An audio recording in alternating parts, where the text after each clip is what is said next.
Hey there.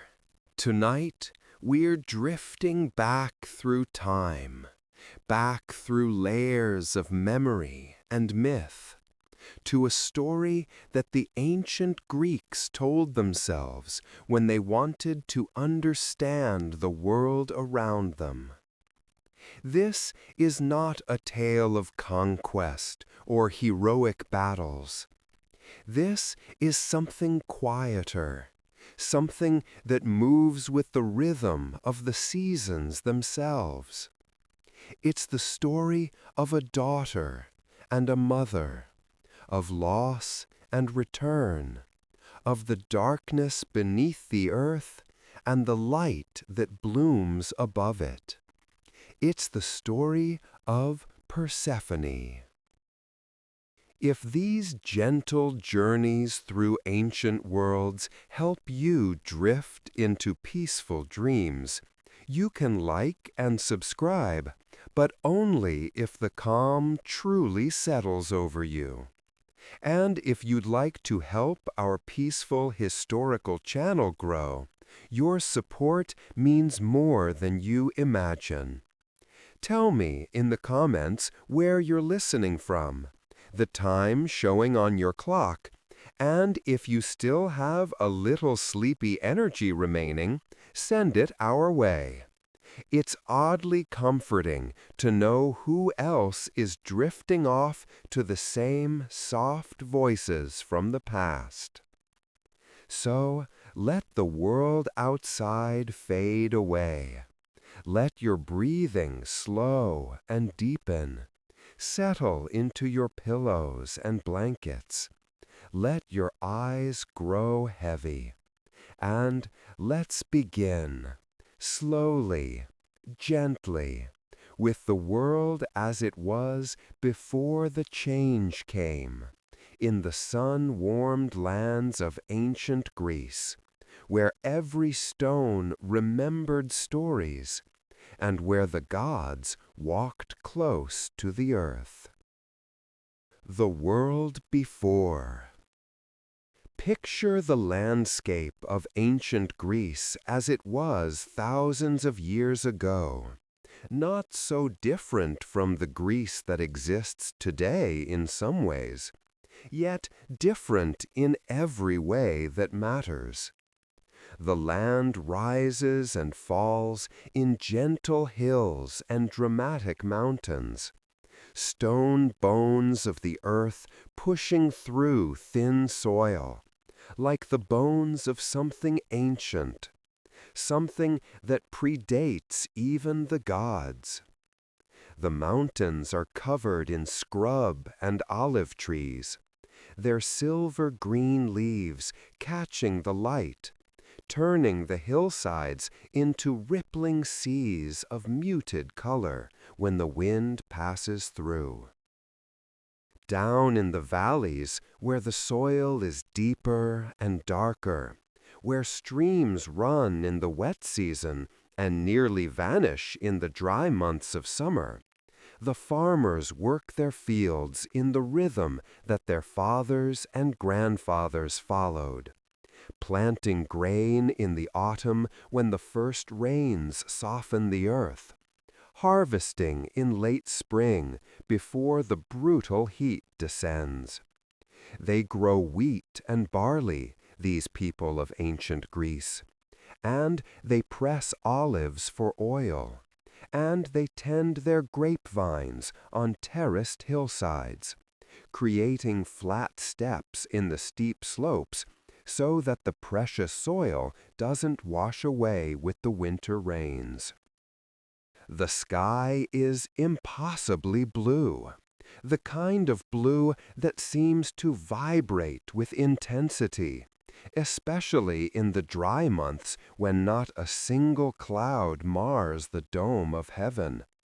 The sun beats down with relentless power in summer, turning the hills golden brown, making the stones too hot to touch, sending everyone to seek shade during the hottest hours of the day. But in spring, in those precious weeks after the winter rains and before the summer drought, the land transforms into something magical. Wildflowers bloom in meadows and along hillsides, poppies and anemones, crocuses and irises, painting the earth in reds and purples, whites and yellows, creating carpets of color that last only briefly before the heat claims them. This is a world where the gods are not distant, not abstract concepts dwelling in some unreachable heaven. They are present in every natural phenomenon, in every spring that bubbles from the rock, in every storm that gathers over the mountains, in every successful harvest and every crop failure. The gods walk among mortals, sometimes in disguise, sometimes openly. They fall in love with humans. They quarrel with each other. They demand worship and sacrifice. They give gifts and they take them away. The boundary between the divine and the mortal is thin here, permeable, constantly crossed. Among all the gods, few are more important to the daily lives of these ancient people than Demeter, the goddess of the harvest, the goddess of grain, the divine power who makes the wheat grow tall and golden in the fields, who ripens the barley, who ensures that when seeds are planted in the autumn, green shoots will push through the soil in spring. Without Demeter's blessing, the people would starve. Without her favor, the crops would wither in the fields, the grain would rot in the ground, and famine would sweep across the land like a cruel wind. Demeter is often depicted as a mature woman, strong and capable, her hair bound up practically, her arms capable of work, her hands knowing the touch of soil and grain. She is not the ethereal, delicate beauty of Aphrodite, not the remote and regal queen like Hera. Demeter is of the earth, connected to it in ways both literal and symbolic. She understands the cycle of the seasons because she is the cycle of the seasons, or at least she will become so. She knows the moment when seeds must be placed in furrows, the exact time when harvest must begin, the prayers that farmers whisper when they sow their fields, hoping for her blessing, fearing her absence. And Demeter has a daughter, a single daughter, who is the center of her world, the light of her existence, the one being in all of creation that Demeter loves with a fierce, protective, all-consuming love that only a mother can understand. This daughter's name is Persephone, though she is sometimes called Kore, which means simply the maiden, the girl, the young one who has not yet crossed the threshold into full adulthood. She is Demeter's joy, her treasure, the reason why spring feels so sweet and so abundant, because everywhere Demeter looks, she sees her beautiful daughter, and her heart is full. This is the world before. This is the time of innocence, when mother and daughter exist together in harmony, when the seasons turn smoothly and predictably, when the earth is generous and the gods are content. It is a golden time, a peaceful time, a time that cannot last, because nothing golden ever does, and because the gods are never content for long, and because change is the only constant in this world or any other. But for now, for this moment, frozen in memory and myth, let us rest here in the before, in the warmth of spring, in the safety of the known world, before the earth opens and everything changes forever. Persephone, the maiden. She is young Persephone, perhaps on the edge between childhood and womanhood, that uncertain age when everything feels new and strange and powerful all at once. She is beautiful in the way that youth is always beautiful, with smooth skin and bright eyes, with movements that are graceful without trying to be, with laughter that comes easily and often. Her hair might be dark or fair. The old stories don't always agree, but it flows long down her back, sometimes bound with ribbons or flowers, sometimes loose and free, when she runs through the meadows, gathering blossoms with her companions. Persephone is the daughter of Zeus and Demeter, which makes her divine, makes her something more and something less than human. Her father is the king of the gods, the thunderer, the lord of the sky. But Zeus is often absent from his daughter's life, preoccupied with ruling the cosmos, with his many affairs, with the endless complications of divine politics. Persephone knows her father mostly as a distant figure, powerful and important, but not particularly present. It is her mother who fills her world, Demeter who is always there, teaching her about plants and seasons, showing her how seeds become grain, explaining the sacred mysteries of growth and harvest. The two of them, mother and daughter, are inseparable in these early days, these days before.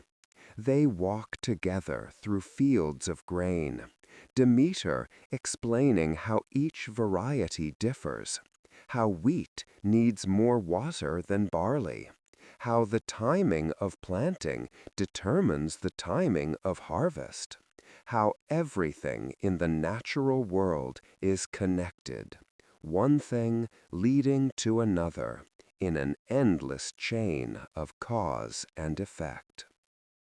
Persephone listens, sometimes attentively, sometimes with the distracted half-attention of youth, watching a butterfly drift past or noticing how the light falls across a hillside. Demeter is protective of her daughter, perhaps overprotective in the way that mothers sometimes are when they have only one child. She keeps Persephone close, doesn't allow her to wander too far, worries when she's out of sight for too long. There are dangers in the world, after all, even for a goddess. There are wild beasts in the mountains, rough men in the valleys, and more than that, there are other gods, male gods, gods who might look at a beautiful young maiden and want to possess her, to claim her, to take her away from her mother, and change her into something different, something she might not choose to become. But Persephone is young, and youth is naturally restless, naturally curious, naturally inclined to push against boundaries, no matter how lovingly those boundaries are set. She loves her mother, loves their time together, but she also longs for freedom, for adventure, for experiences beyond the familiar patterns of their days. She wants to run farther than her mother's voice can reach, to see what lies beyond the next hill, to discover the world for herself, rather than always experiencing it through Demeter's guidance and protection. Her companions in these adventures are usually nymphs, minor divine spirits associated with nature, with streams and trees and meadows. These nymphs are Persephone's friends, her playmates, the ones who run beside her through fields of flowers, who laugh with her at private jokes, who help her weave crowns of blossoms to wear in her hair. They are named Leucippe and Phino, Electra and Ianthe, Melite and Iake, Rhodeia and Caliro, Melobosis and Tyche, Oxyro and Chryseis, though their names vary in different versions of the story, and sometimes they are simply called the daughters of ocean, or the nymphs of the meadow, their individual identities less important than their collective presence, their shared innocence, their role as companions in that last bright moment before everything changes. Persephone and her companions spend their days in meadows, in those precious spaces where flowers grow thick and wild, where the grass is soft beneath their feet, where the sun warms without burning, and the breeze cools without chilling. They gather flowers, these young immortals, picking blossoms to weave into chains and crowns, filling their arms with violets and roses, crocuses and hyacinthus, lilies and narcissus. They sing as they gather, their voices blending in harmonies that drift across the meadows like birdsong, and they play games that have no rules except joy, that serve no purpose except to make the hours pass sweetly. In these moments, Persephone is simply herself, not weighted down by destiny, or purpose, or significance. She is not yet Persephone, the queen of the underworld, not yet the goddess of spring's return, not yet the central figure in mysteries that will be celebrated for thousands of years. She is just a girl, a maiden, Kore, picking flowers in a meadow with her friends, laughing when the wind tangles her hair, pausing to admire a particularly perfect bloom, holding it up to catch the light, breathing in its scent, tucking it into her crown where it trembles and nods with her movements. Time passes differently for the immortals than it does for humans.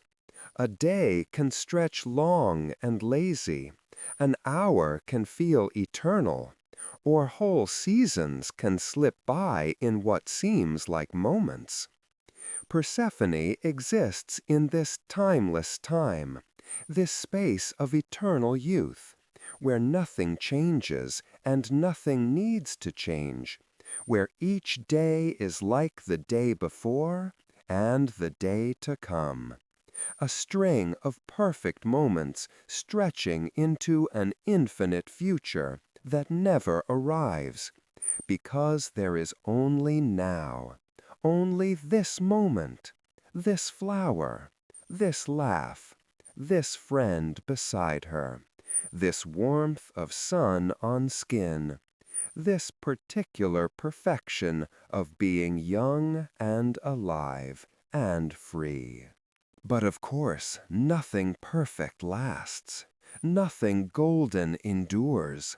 The nature of stories, the nature of life, the nature itself demands change, demands transformation, demands that innocence be lost so that wisdom can be gained, demands that everything soft and safe be tested and refined by experience. And so the stage is set, the conditions are arranged, the cosmic forces align, and fate prepares to reach down and pluck this maiden from her meadow like a flower being gathered. And everything that comes after will flow from this one moment, this one choice that isn't really a choice, this one instant when the world tears open and nothing will ever be the same again. The fateful day. The day begins like any other day, which is how the most important days often begin, without warning, without announcement, without any sign that this ordinary moment contains within it the seeds of extraordinary change. The sun rises over the mountains in the east, painting the sky in shades of rose and gold, and the world wakes slowly, reluctantly, shaking off the coolness of night, warming to the promise of day. Birds begin their morning songs, insects hum in the warming air, and somewhere far away a shepherd calls to his flock, his voice parrying across the distance, thin and clear and lonely. Persephone wakes wherever she sleeps, in whatever dwelling place the gods make for themselves, perhaps a palace built of living stone, perhaps a grove where the trees themselves form walls and roof, perhaps something that exists more in the realm of concept than in physical reality. The details don't matter, can't be pinned down, shift depending on who tells the story and when. What matters is that she wakes, she rises, she makes herself ready for the day, and she sets out with her companions for one more day of innocent pleasure, one more day of gathering flowers in the meadow, not knowing that this day is different, that this day she will be gathered herself. The meadow might be anywhere. Some versions of the myth place it in Sicily, on that large island south of the Italian peninsula, where Greek colonies flourished in ancient times, where the soil is rich and the climate warm, and the land produces grain in abundance. Other versions place it near the town of Eleusis, not far from Athens, in a valley sacred to Demeter. Still others suggest it was in the mysterious valley of Nysa, a place that might never have existed outside of myth, a magical location that exists more in the realm of symbol than geography. The truth, if truth has any meaning in myth, is that the meadow is everywhere and nowhere, any meadow and every meadow, the archetypal meadow that exists in all of our imaginations when we picture a place of peace and beauty and innocent. It's a perfect day for gathering flowers. The weather is mild, neither too hot nor too cold. with a gentle breeze that carries the scent of blossoms and growing things.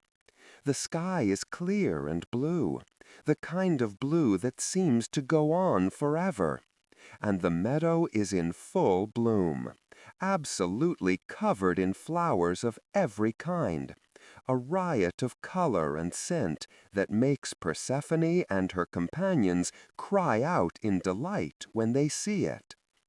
They spread out across the meadow, each drawn to different blossoms, calling to each other when they find something particularly beautiful, sharing their discoveries, their voices bright and happy in the warm air.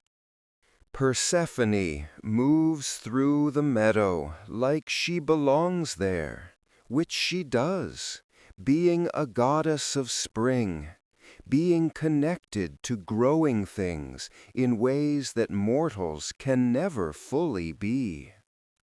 She picks roses and violets, hyacinths and crocuses, gathers them in her arms until she can barely hold them all, and still she wants more, drawn by the beauty around her, enchanted by the variety and abundance, reaching for one bloom after another, selecting and rejecting, building a bouquet that grows heavier in her arms, more fragrant, more perfect.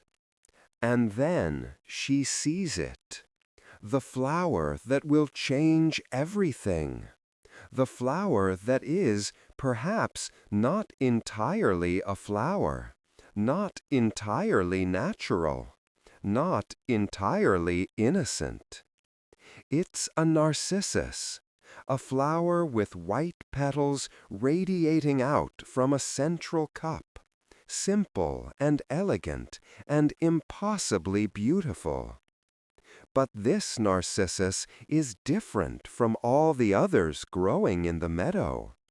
This one seems to glow with its own light, seems to pulse with power, seems to call to her specifically, to whisper her name in a voice only she can hear. It grows a little apart from the other flowers, isolated and perfect, demanding attention, impossible to ignore. Persephone is drawn to it like iron to a lodestone, like a moth to flame, like anything young and curious is drawn to beauty and mystery. She moves toward the narcissus, leaving her companions behind without really noticing, her attention completely focused on this one perfect flower. She reaches the spot, bends down to pick it, extends her hand toward the stem, and, for just a moment, just a single heartbeat, everything pauses. Everything balances on the edge of possibility. Everything could still go differently, if only she would stop, if only she would turn back, if only she would listen to some instinct that surely must be whispering warnings in the back of her mind. But she doesn't stop. She doesn't turn back. She grasps the stem of the narcissus and pulls, and the flower comes free in her hand, and in that instant everything changes. The ground beneath her feet begins to rumble, begins to shake, begins to split open with a sound like thunder, like stone tearing, like the earth itself crying out in pain or warning. The crack spreads rapidly, zigzagging across the meadow, widening with impossible speed. And from the depths of that crack comes heat, comes darkness, comes a smell of stone and metal and things that grow in places without light. Persephone stumbles backward, terror flooding through her, the narcissus falling forgotten from her hand. She tries to run, but the ground is still shaking, still opening, and she can't keep her balance. Her companions are screaming now, running toward her or away from her. It's impossible to tell. Everything is chaos and noise and confusion. The crack in the earth is wide now, impossibly wide. Wide enough to reveal darkness beneath.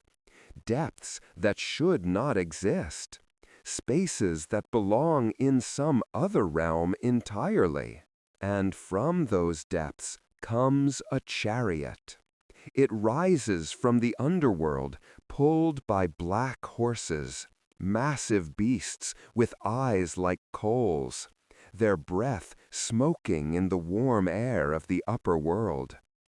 The chariot is made of dark metal, bronze or perhaps something else, something that doesn't catch the light, but swallows it. And driving the chariot is a figure dressed in dark robes, a figure whose face Persephone can barely see, but whose presence radiates power and authority and grim purpose. This is Hades, Lord of the dead, King of the underworld, brother to Zeus and Poseidon, one of the three great gods who divided the cosmos among themselves when they overthrew their father Cronus. Hades received the underworld as his domain, the dark realm beneath the earth where the spirits of the dead go to spend eternity. And he has ruled there alone for longer than memory, solitary and stern, carrying out his duties without complaint, but also without joy, presiding over the judgment of souls, but never being judged himself, forever apart, forever separate, forever alone.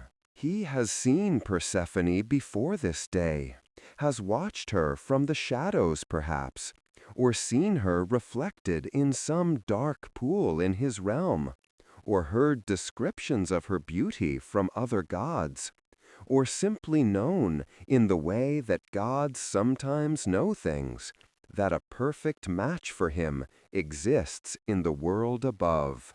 However it happened, Hades has decided that Persephone will be his queen, that she will come to the underworld, that she will share his throne and his darkness. And he has planned this abduction with care, perhaps with Zeus's permission, or perhaps simply with Zeus's silence, which, in the world of the gods, often amounts to the same thing. The chariot thunders across the meadow, closing the distance between Hades and Persephone in seconds. And before she can run, before she can fully process what is happening, Hades leans down and grasps her, lifts her up despite her struggles, pulls her into the chariot beside her. She screams, calls for her mother, reaches back toward the meadow and her companions and the world she knows, but her voice is already fading, already being swallowed by the depths, because the chariot is turning, is plunging back down into the crack in the earth, is descending into darkness, while the ground above begins to close, the crack sealing itself as if it had never been. Her companions see it all happen, and see nothing, witness everything, and understand nothing, because it occurs so fast, so suddenly, that by the time they turn toward Persephone's scream, she is already gone, already vanished, and the ground is whole again, unmarred, showing no sign of the violence that just occurred. They stand frozen for a moment, confused and frightened, calling Persephone's name, running to where she was standing, finding nothing but the dropped narcissus wilting in the grass. They call and call, their voices rising in panic, but there is no answer, no sign, no trace of their friend, except that single flower lying abandoned in the meadow, while above them the sun continues its journey across the sky, indifferent and eternal, illuminating a world that has just been torn apart and will never be quite whole again. The descent is not gentle.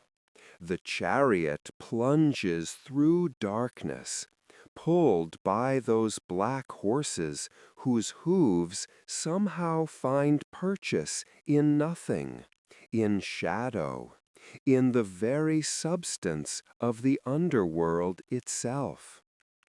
Persephone clings to the chariot's rail with one hand and tries to push away from Hades with the other, but he holds her firmly, not cruelly, but inescapably, his grip like iron wrapped in velvet, strong enough to be undeniable, but not strong enough to bruise. He does not speak, at least not at first, and she cannot speak. Terror and shock and the sheer impossibility of what is happening, stealing her voice, leaving her gasping and trembling as they descend deeper and deeper into realms that she has never seen, realms that exist beyond the comfortable boundaries of the world she has always known. The underworld is not what one might expect. It is not simply a cave, not merely a dark hole in the ground. It is a complete realm, vast and complex, with its own geography and architecture, its own rivers and plains, its own rules and customs and inhabitants. As the chariot levels out and begins to travel horizontally rather than downward, Persephone catches glimpses of this strange new world through tear-blurred eyes. And what she sees is both terrifying and somehow, impossibly, beautiful in its own harsh way.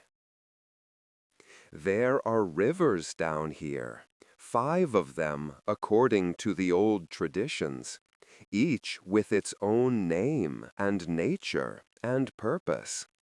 The Styx is the river of hatred and oaths, the boundary between the world of the living and the realm of the dead, the river by which even gods swear when they make their most binding promises.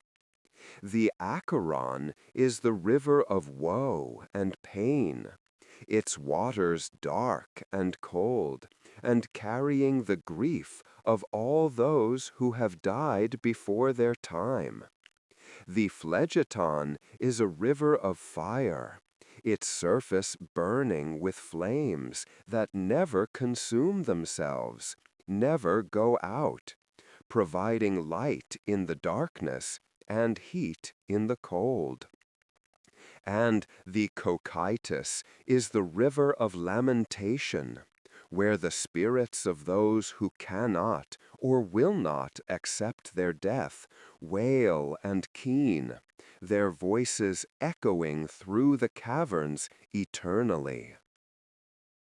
The chariot crosses one of these rivers, perhaps the Styx or the Acheron, passing over a bridge or simply riding through the water itself.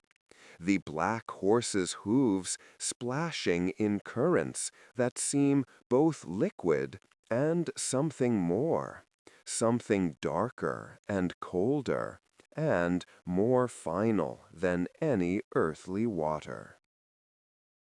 On the far shore, the landscape opens up into vast caverns and halls, spaces too large to comprehend, their ceilings lost in darkness overhead, their walls receding into shadows on either side. There is light here, but it is not the warm golden light of the sun. It is a pale, cold glow that comes from phosphorescent stones embedded in the walls, or from torches that burn with eerily still flames, or from the phlegethon's distant fire reflected off stone surfaces, or from sources that defy easy explanation, mysterious and unsettling.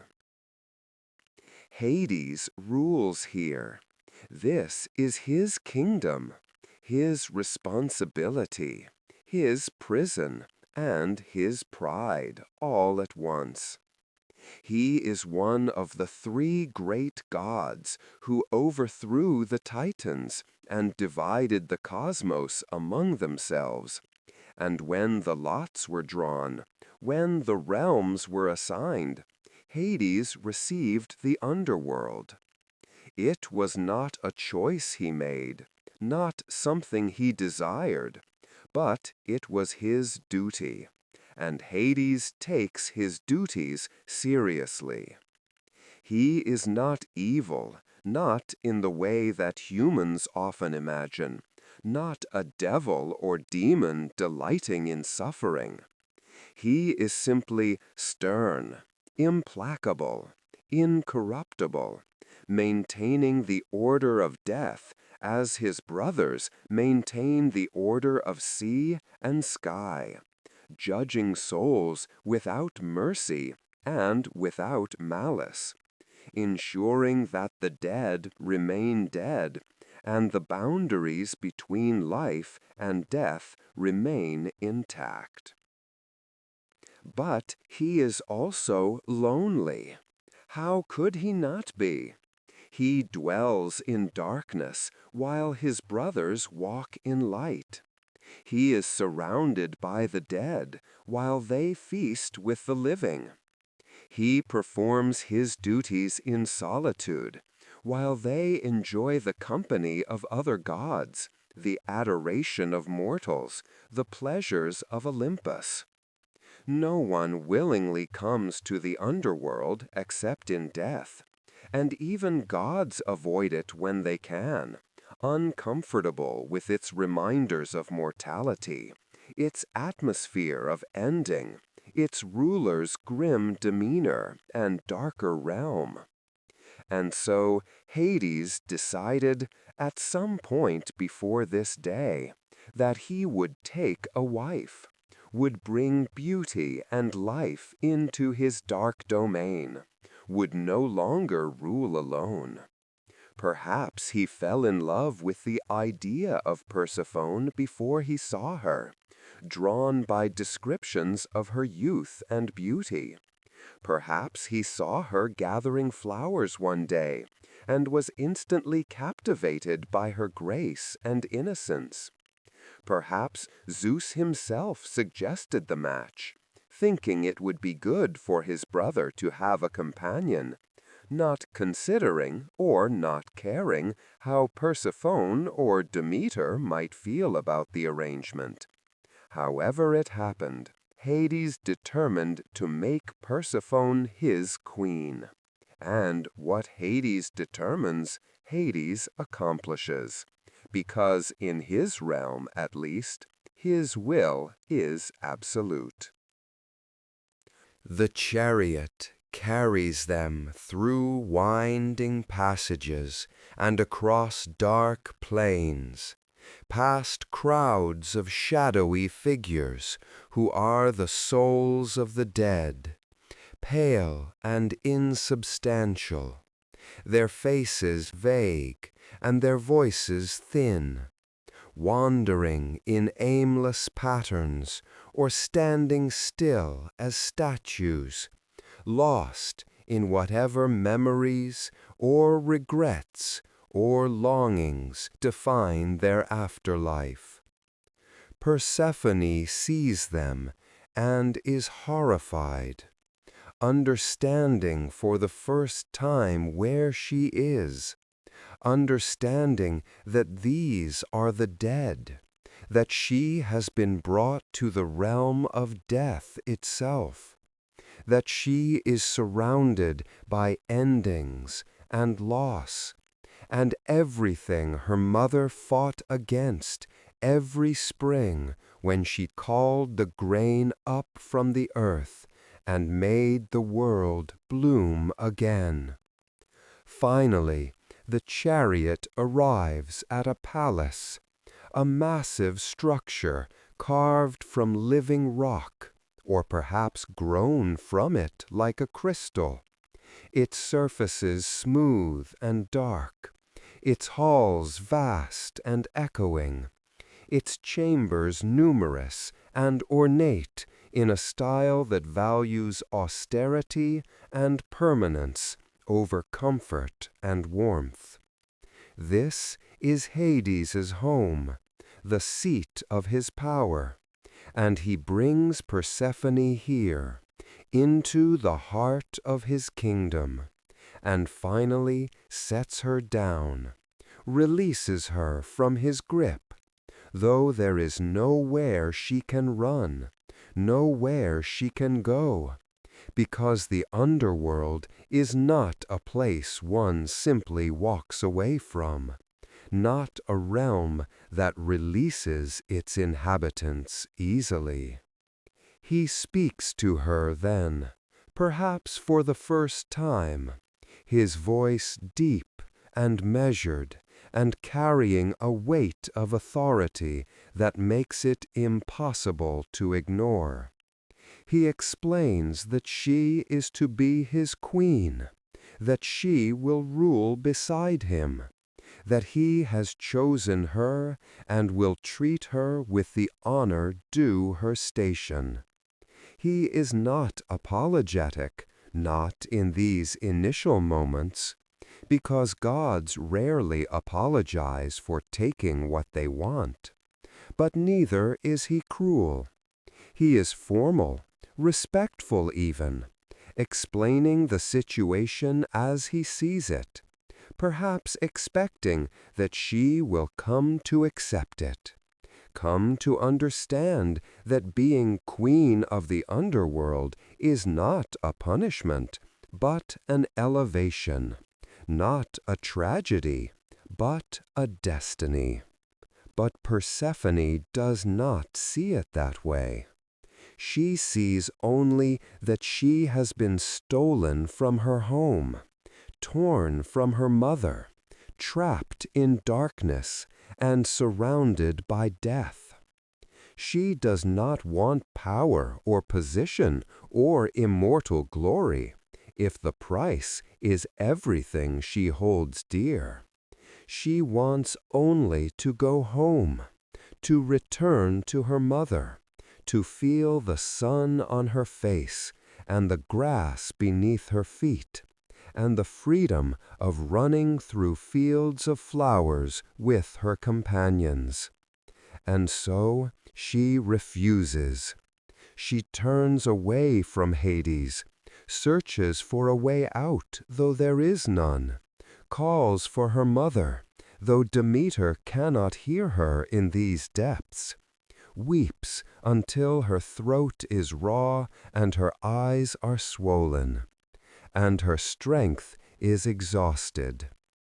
And Hades watches her, inscrutable and patient, neither forcing her compliance nor granting her release, simply waiting, perhaps believing that time will gentle her resistance, that eventually she will accept what cannot be changed, that the maiden will become the queen through slow transformation rather than sudden surrender. And so begins her captivity, her exile, her descent into a darkness that will, impossibly, become something more than a prison, something more complicated than simple tragedy. But for now, for these first awful hours or days or weeks, is only loss, only grief, only the terrible emptiness of being cut off from everything she loves and dragged into a world she never wanted to know. Demeter knows immediately that something is wrong. Perhaps it is a mother's instinct. Perhaps it is her divine nature sensing a disturbance in the natural order. Perhaps it is simply that Persephone was supposed to return by now and has not. But whatever the cause, Demeter knows with absolute certainty that her daughter is in danger, that something terrible has happened, that the world has tilted on its axis and will never be quite right again until she finds Persephone and brings her home. She begins calling her daughter's name, softly at first, and then louder, walking through the familiar places where Persephone might be, the gardens and groves and meadows that they visited together, the springs where they bathed, the hillsides where they gathered herbs. Demeter's voice echoes off the stones and trees, carrying across valleys and over ridges, and there is no answer, no sound of running feet or laughing voice, only silence, terrible and complete, the absence of response somehow more frightening than any scream could be. Demeter's search grows more frantic as the hours pass. She runs now rather than walks, calls until her voice is hoarse, searches every place she can think of, and then searches them again, refusing to believe that Persephone has simply vanished, that her beloved daughter could be somewhere she cannot find her. She questions everyone she meets, shepherds tending their flocks, farmers working their fields, travelers on the roads, asking if they have seen a young girl, a maiden with flowers in her hair. But everyone shakes their heads, unable to help, and Demeter's desperation grows with each negative answer, with each place searched and found empty. As night falls, Demeter lights torches, great brands of pine soaked in pitch, that burn with smoky flames, and continues her search by their light, unwilling to stop even when darkness makes it nearly impossible to see, driven by a need that overrides exhaustion and fear, and anything resembling rational thought. She searches through the night and into the next day, and the day after that, and the day after that, pausing only when she absolutely must, sleeping only in brief snatches when her body forces her to rest, always waking with a start, and resuming her search with renewed desperation, calling Persephone's name into the indifferent landscape, receiving only echoes in response. She travels across all of Greece, from the mountains of the north to the islands of the south, crossing regions and territories without regard for borders or customs, or the normal courtesies that gods extend to each other's domains. She is beyond such considerations now, beyond everything except the driving need to find her daughter, to hold her safe, to undo what has happened and restore the world to the way it was. 9 days and nights she searches, according to some versions of the story, though the number might be symbolic, might represent simply a long time rather than a literal count of days, might stand in for the endless, unbearable duration of not knowing, of fearing the worst but unable to confirm it, of being suspended in that terrible space between hope and despair. On the 10th day, or perhaps it is longer, perhaps it is shorter, Demeter encounters Hecate, the mysterious goddess of crossroads and magic, of thresholds and boundaries, of the moon and the night. Hecate is one of the few goddesses who might have heard or seen something useful, because her domain includes the liminal spaces between worlds, the edges where one realm meets another, the boundaries that most gods and mortals never think to watch. And Hecate tells Demeter something important, something that changes the nature of the search. She heard a voice crying out, she says, a young voice calling for help, but she did not see who it was or what happened, only heard that distant scream and then silence.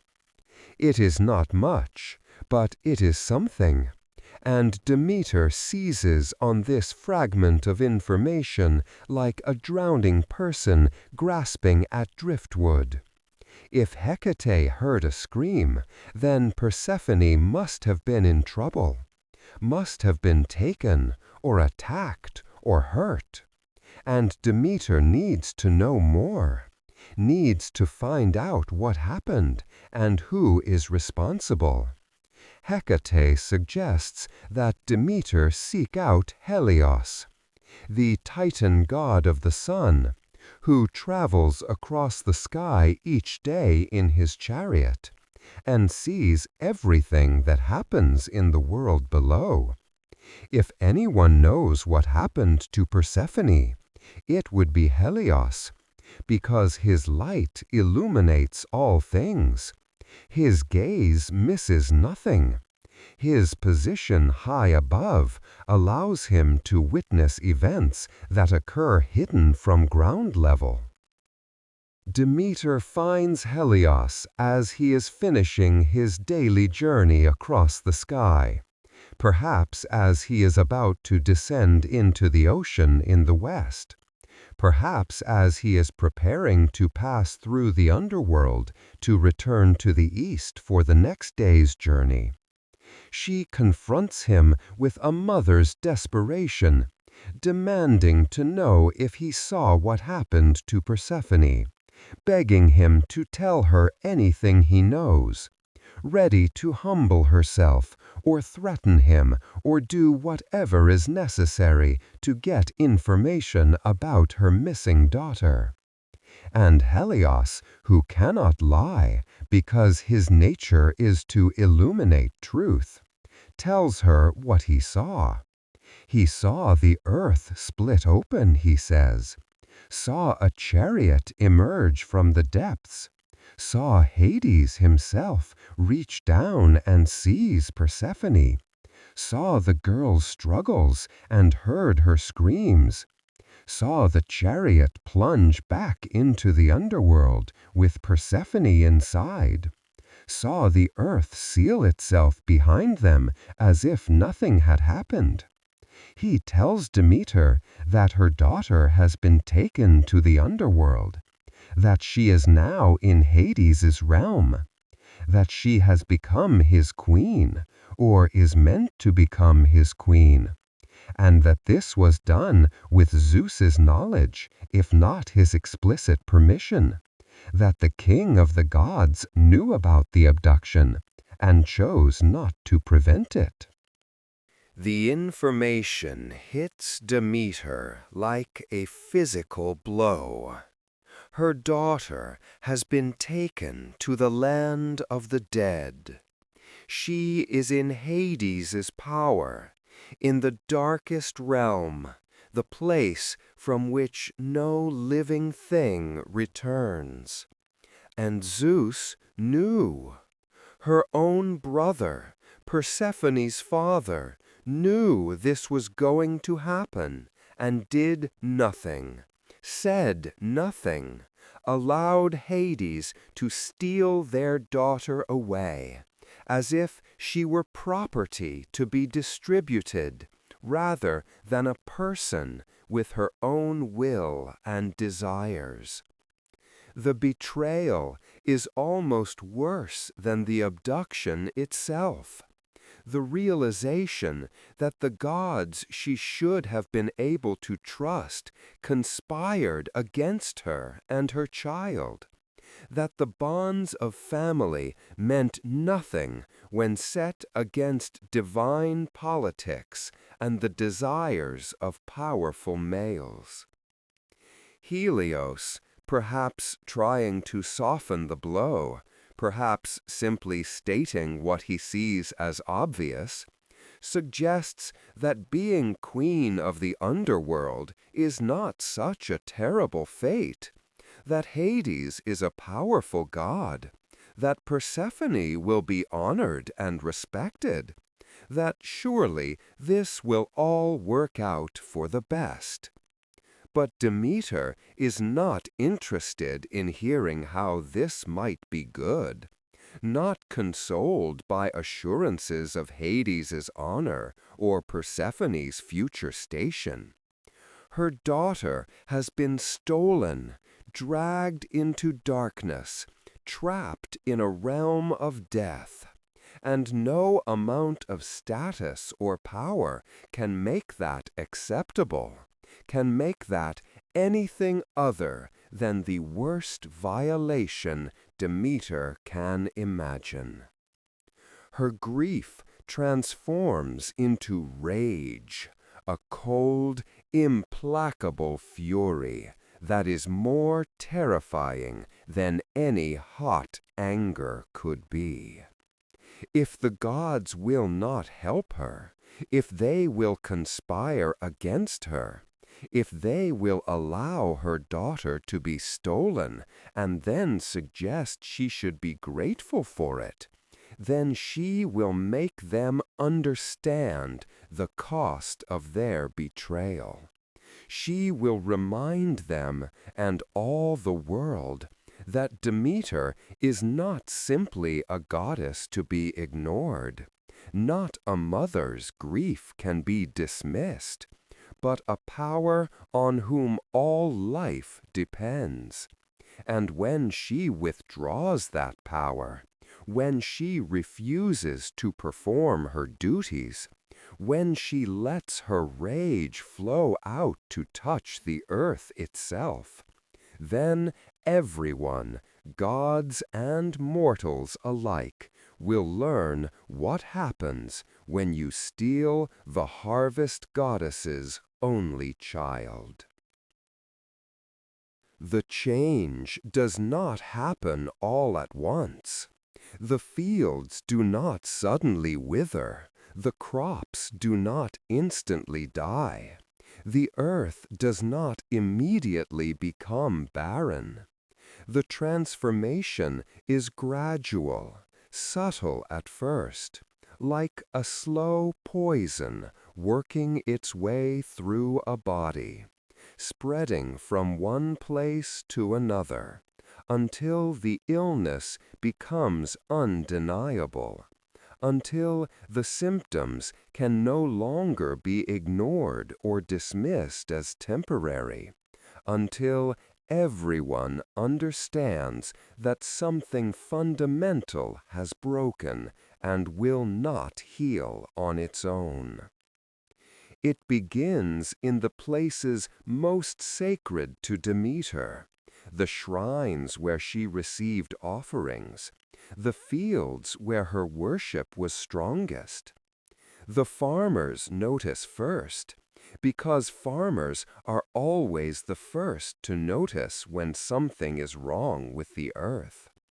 They see that their crops are not growing as they should, that the wheat stalks are thin and weak, that the barley looks stunted and sickly, that the beans refuse to set pods, that everything seems to be struggling, withering, dying slowly, under a sun that still shines, but whose warmth no longer seems to reach deep enough to sustain life.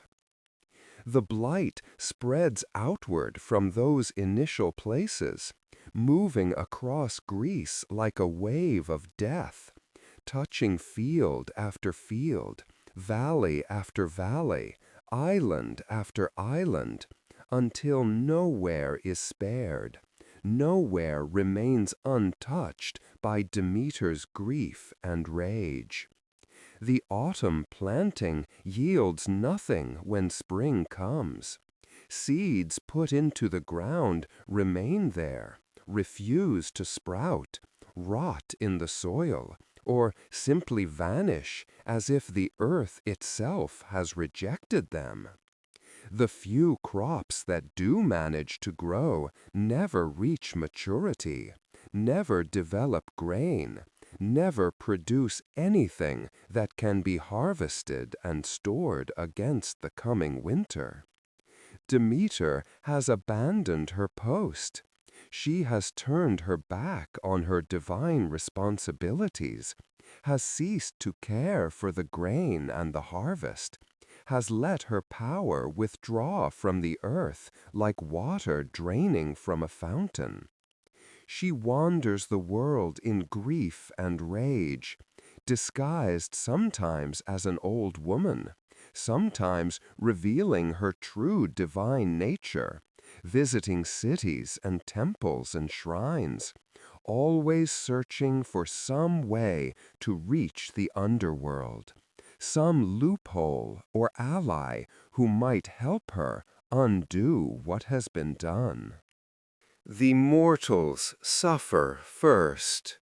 They depend on the harvest for survival, need the grain to make bread, need the olives to press for oil, need the grapes to make wine, need all the produce of the earth to feed themselves and their families and their livestock.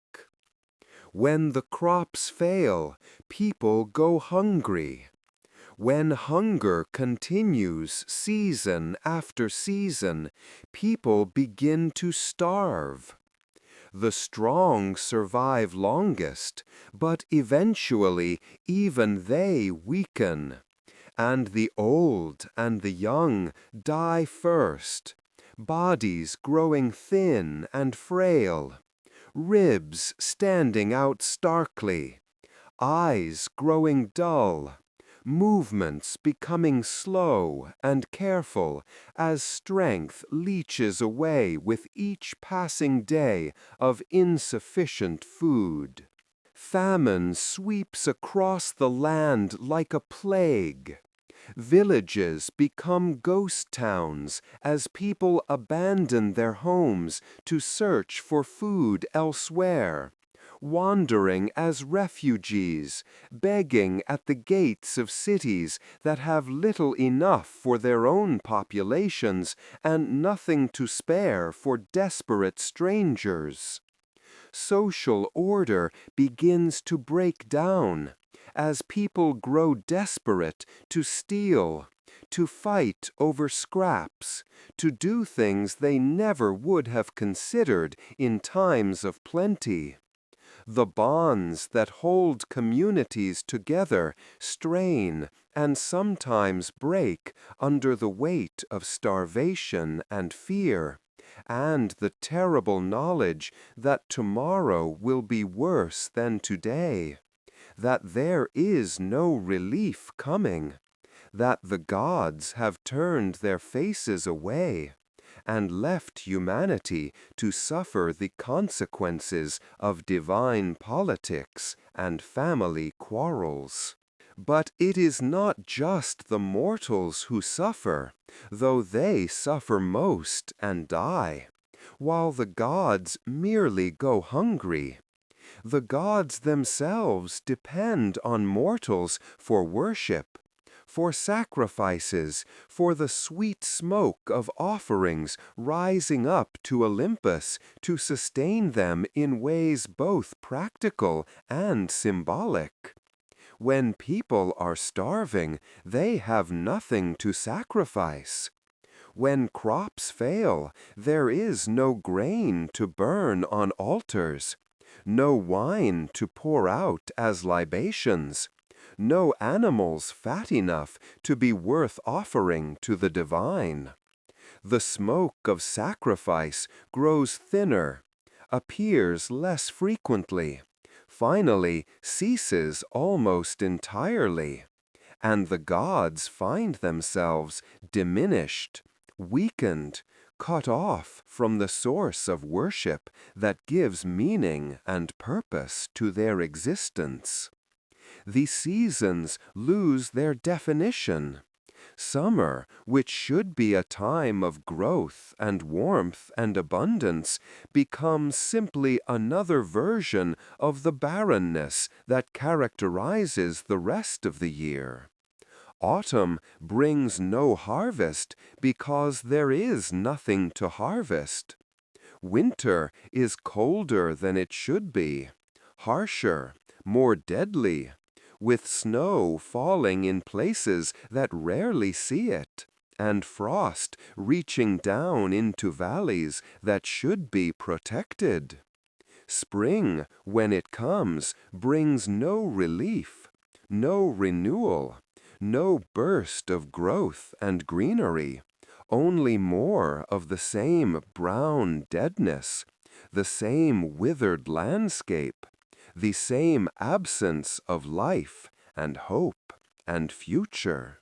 The earth is dying, not quickly, not dramatically, but slowly, inexorably, fading like a candle burning down to its base, growing dimmer and colder and closer to the final darkness with each passing season. And it is all because Demeter has withdrawn her blessing, has let her grief poison the very soil, has decided that if she cannot have her daughter, then no one will have anything, that the world that allowed Persephone to be stolen does not deserve the harvest, does not deserve life, does not anything except to share in Demeter's suffering, until either she gets her daughter back, or everything simply ends, and there is nothing left to save. The other gods watch this catastrophe unfold with growing alarm.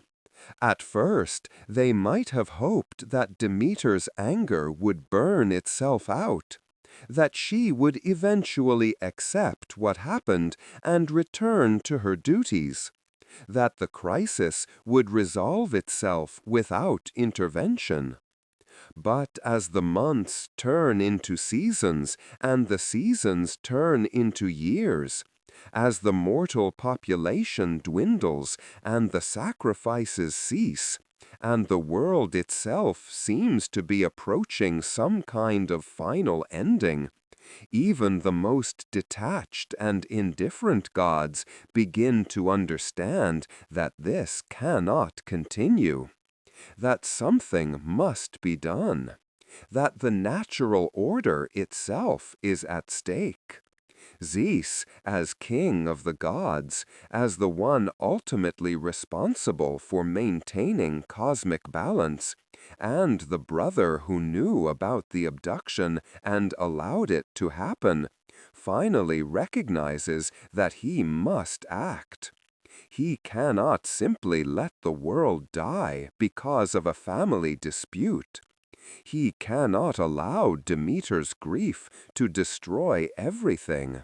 He must find some way to resolve this crisis, some compromise that will satisfy Demeter enough to restore her blessing, some solution that will prevent the total collapse of the mortal world and, by extension, the divine order that depends on it. And so, reluctantly, belatedly, Zeus prepares to intervene, to send a message to his brother in the underworld, to demand or request or negotiate the return of Persephone from the realm of death, knowing that once she ate the food of that realm, once she tasted its fruits and swallowed its seeds, the laws that govern life and death may make her return impossible, or at least incomplete. Persephone in the underworld. Time is strange in the underworld.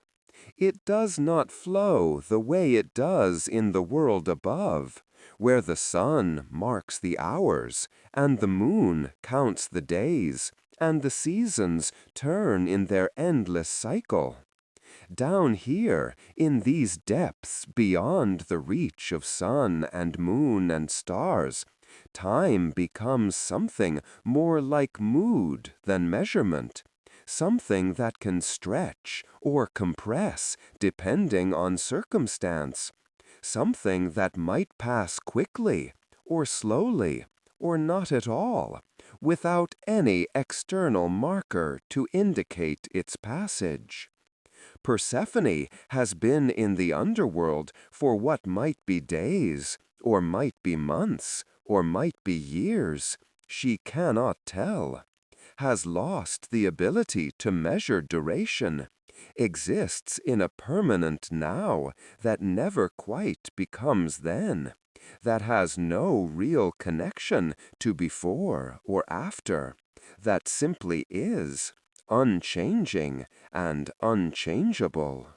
Her initial terror and resistance have faded, not because she has accepted her situation, but because it is impossible to maintain that level of emotional intensity indefinitely, because the body and mind have limits to how long they can sustain crisis mode, because eventually even the strongest grief and anger must subside into something more sustainable, something more like a dull ache than a sharp pain, something that can be carried day after day after day without consuming everything else.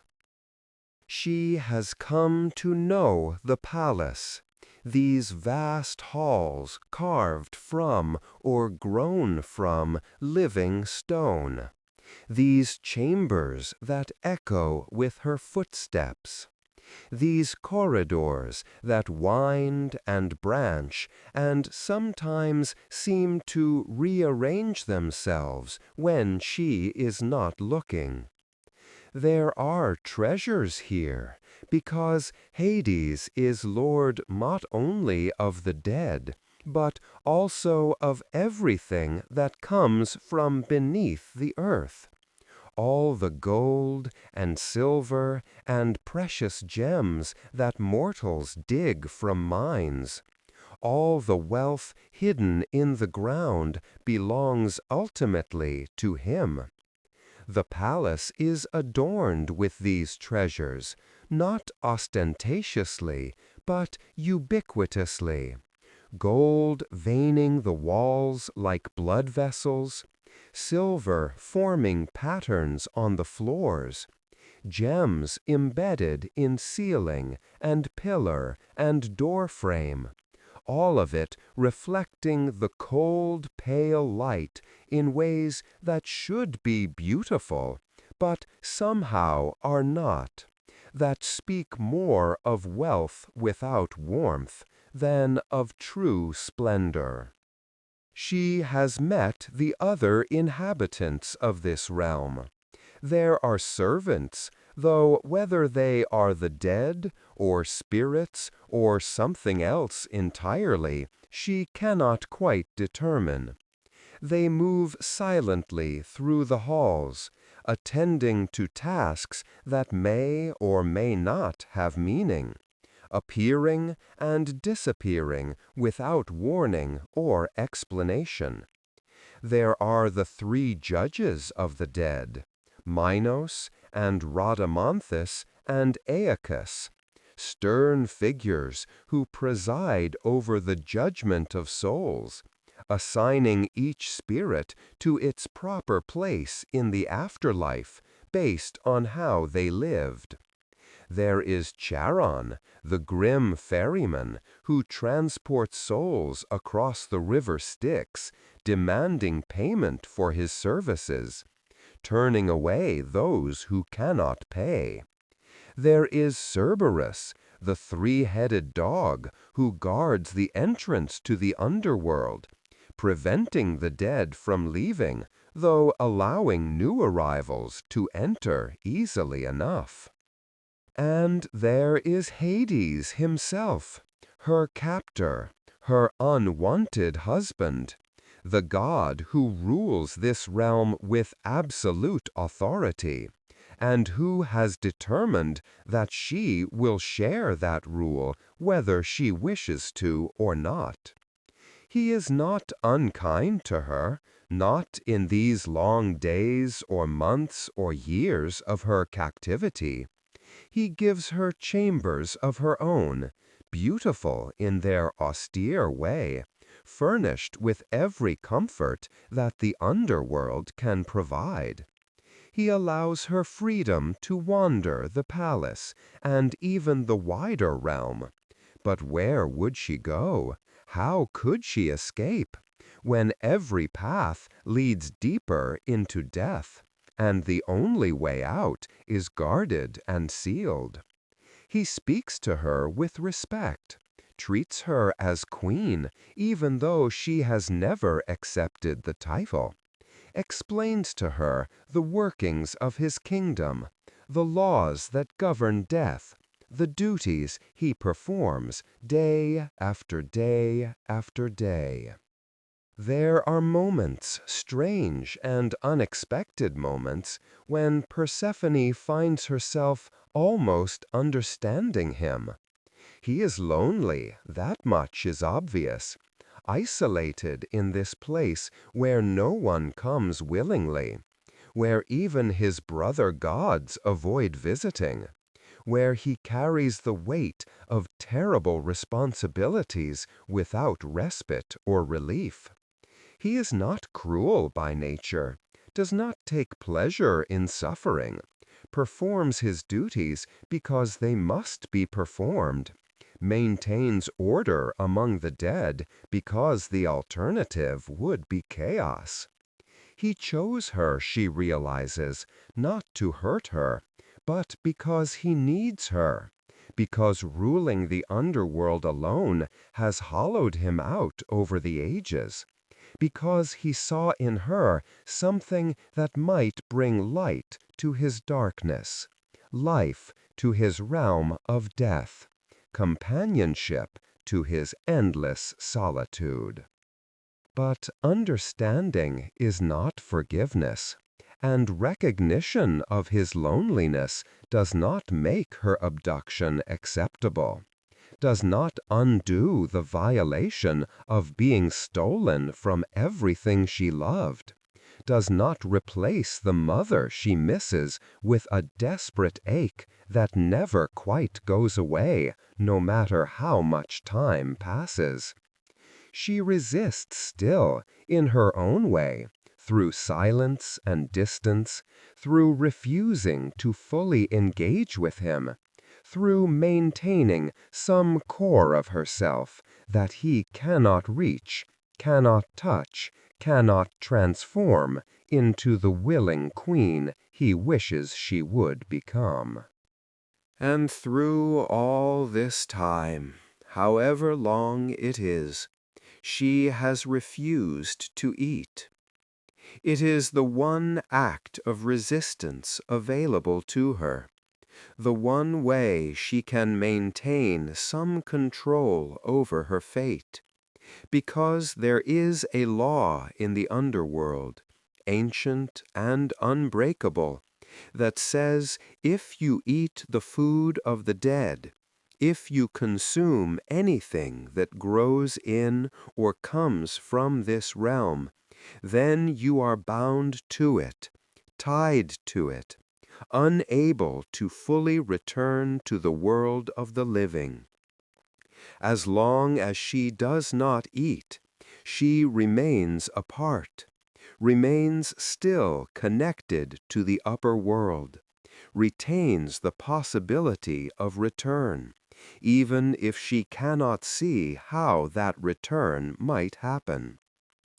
But hunger is constant, gnawing, wearing away at her resolve with persistent discomfort. She grows weak, though she cannot truly starve, being a goddess, cannot truly die from lack of food, but she can suffer, can feel her strength diminishing, can experience the unpleasant sensations that come from prolonged fasting. And there is food here, food that looks beautiful and tempting, fruit that gleams with unnatural perfection, bread that smells warm and inviting, dishes prepared and presented with care. Hades does not force her to eat, but the food is always there, always available, always waiting for the moment when her resistance finally crumbles and she gives in to the basic need for sustenance. There are gardens in the underworld, which seems impossible but is true, gardens that grow in the darkness, tended by Hades himself, perhaps, or by some servant or power, or simply growing of their own accord, according to rules that are different than those governing life above. These gardens contain strange plants, asphodels that bloom ghostly white in the gloom, black poplars with leaves that whisper, though there is no wind, pomegranate trees with fruit that glows like captured rubies, hanging heavy on the branches, beautiful and forbidden and impossibly tempting.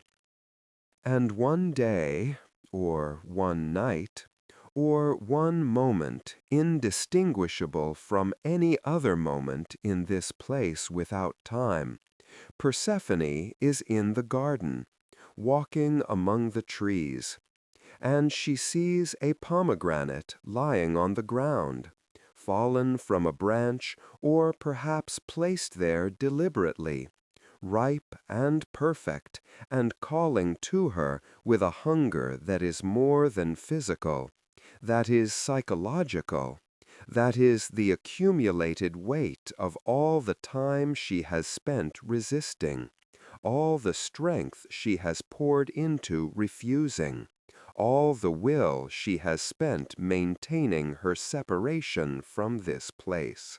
She picks up the pomegranate, holds it in her hands, feeling its weight, seeing how the light catches on its surface, noticing the crack where the rind has split slightly, revealing the seeds within, each one surrounded by its jewel of dark red flesh, each one glistening with juice, each one a small, perfect capsule of forbidden nourishment. She tells herself she will not eat it, cannot eat it, must not eat it, but her hands are moving of their own accord, pulling the fruit open further, releasing the scent of it, sweet and slightly bitter, rich and complex and utterly unlike anything available in the upper world. She eats, takes one seed and brings it to her lips and swallows it before she can change her mind. The taste explodes across her tongue, sweet and tart and strange, and something inside her that has been clenched tight for so long suddenly relaxes, some tension releasing, some boundary collapsing. She eats another seed, and whether it is 6 seeds, or 4 seeds, or 7 seeds, or more, the exact number varying in different versions of the story, is perhaps less important than the simple fact that she has eaten, has broken her fast, has consumed the food of the underworld and bound herself to this realm in a way that cannot be undone, cannot be reversed, will change everything about what happens next. Some versions of the story say Hades tricked her into eating, offered her the pomegranate knowing what it would do, using deception to secure what he could not win through force. Other versions suggest Persephone ate deliberately, making a choice, even if it was a choice born of desperation and exhaustion and the slow grinding down of will that comes from prolonged resistance.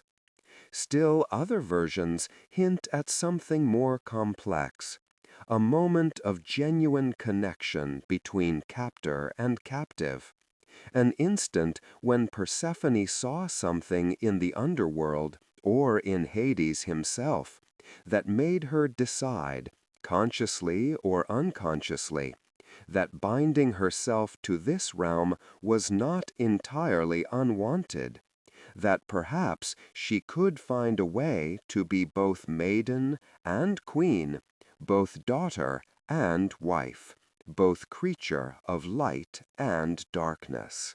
And there was a witness, Ascalaphus, a minor spirit or gardener or servant in the underworld, saw Persephone eat the pomegranate seeds. He saw it, and later he will tell, will report what he witnessed, will provide testimony that confirms Persephone has eaten the food of the dead and is therefore bound by the ancient laws to remain in Hades' realm.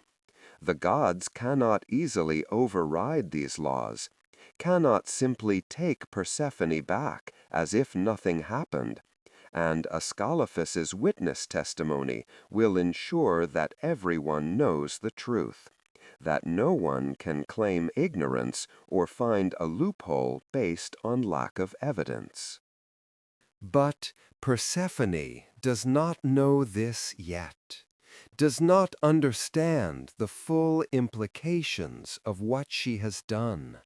sits in the garden with the opened pomegranate in her hands, seeds scattered around her like dark jewels, juice staining her fingers and lips, and feels, for the first time since her abduction, something like peace, something like acceptance, something like the beginning of transformation from Kore the maiden into Persephone the queen, from the girl who was taken into the woman who will find a way to claim power even in captivity, who will make this dark realm her own, who will become not just Hades's unwilling captive, but a sovereign in her own right, feared and respected, merciful and merciless, death's queen by more than just title. The compromise. Zeus finally acts. The mortal world is dying. The worship of the gods is failing. Demeter remains implacable in her grief and rage, and the cosmic order itself teeters on the edge of collapse. The king of the gods can no longer delay, can no longer hope that time will solve the problem, must intervene directly to prevent a catastrophe that will affect both mortals and immortals. He sends Hermes, the messenger god, the god of boundaries and travelers, the one divine being who can move freely between the world above and the underworld below, who serves as intermediary between the living and the dead, who carries messages between gods and between gods and mortals without preference or judgment. Hermes descends into the underworld, following paths that only he knows, moving through darkness with the ease of long familiarity, arriving at Hades's palace with the authority of Zeus behind him and a message that cannot be ignored or refused. The message is direct, uncomplicated, carrying the weight of command even though it is phrased as request. Persephone must be allowed to return to the upper world. Demeter's grief is destroying everything. The mortal world cannot survive without the harvest. Zeus demands or requests or strongly suggests, depending on how one wishes to interpret the politics of divine brothers, that Hades release his captive bride and allow her to return to her mother. Hades receives the message without apparent emotion, his face giving nothing away, his response measured and careful. He does not refuse, does not argue, does not protest the injustice of being asked to give up what he fairly claimed, but neither does he simply agree, does not capitulate without condition, because he too has rights, has made his claim according to divine custom, has taken Persephone with Zeus' knowledge, if not explicit permission, and giving her up entirely would mean returning to the loneliness that drove him to abduct her in the first place. And then comes the complication, the revelation that changes everything, the fact that Persephone has eaten the food of the underworld. She consumed pomegranate seeds from the gardens of the dead. The ancient laws are clear on this point. Anyone who eats food from the underworld is bound to it, cannot fully return to the world of the living, belongs at least in part to the realm of death. Ascalaphus witnessed it, can testify to what he saw, and therefore Persephone cannot simply leave, cannot simply return to Demeter as if nothing happened, because she has bound herself to the underworld through her own action, intentional or not, willing or coerced. Hermes takes this information back to Zeus, who is faced with a dilemma that has no perfect solution. He cannot command Hades to release Persephone entirely because the law is clear, and even Zeus cannot simply override such fundamental rules without destabilizing the entire divine order. But neither can he leave Persephone in the underworld permanently, because Demeter will not relent, will continue to let the world die until either she gets her daughter back or there is nothing left to fight over.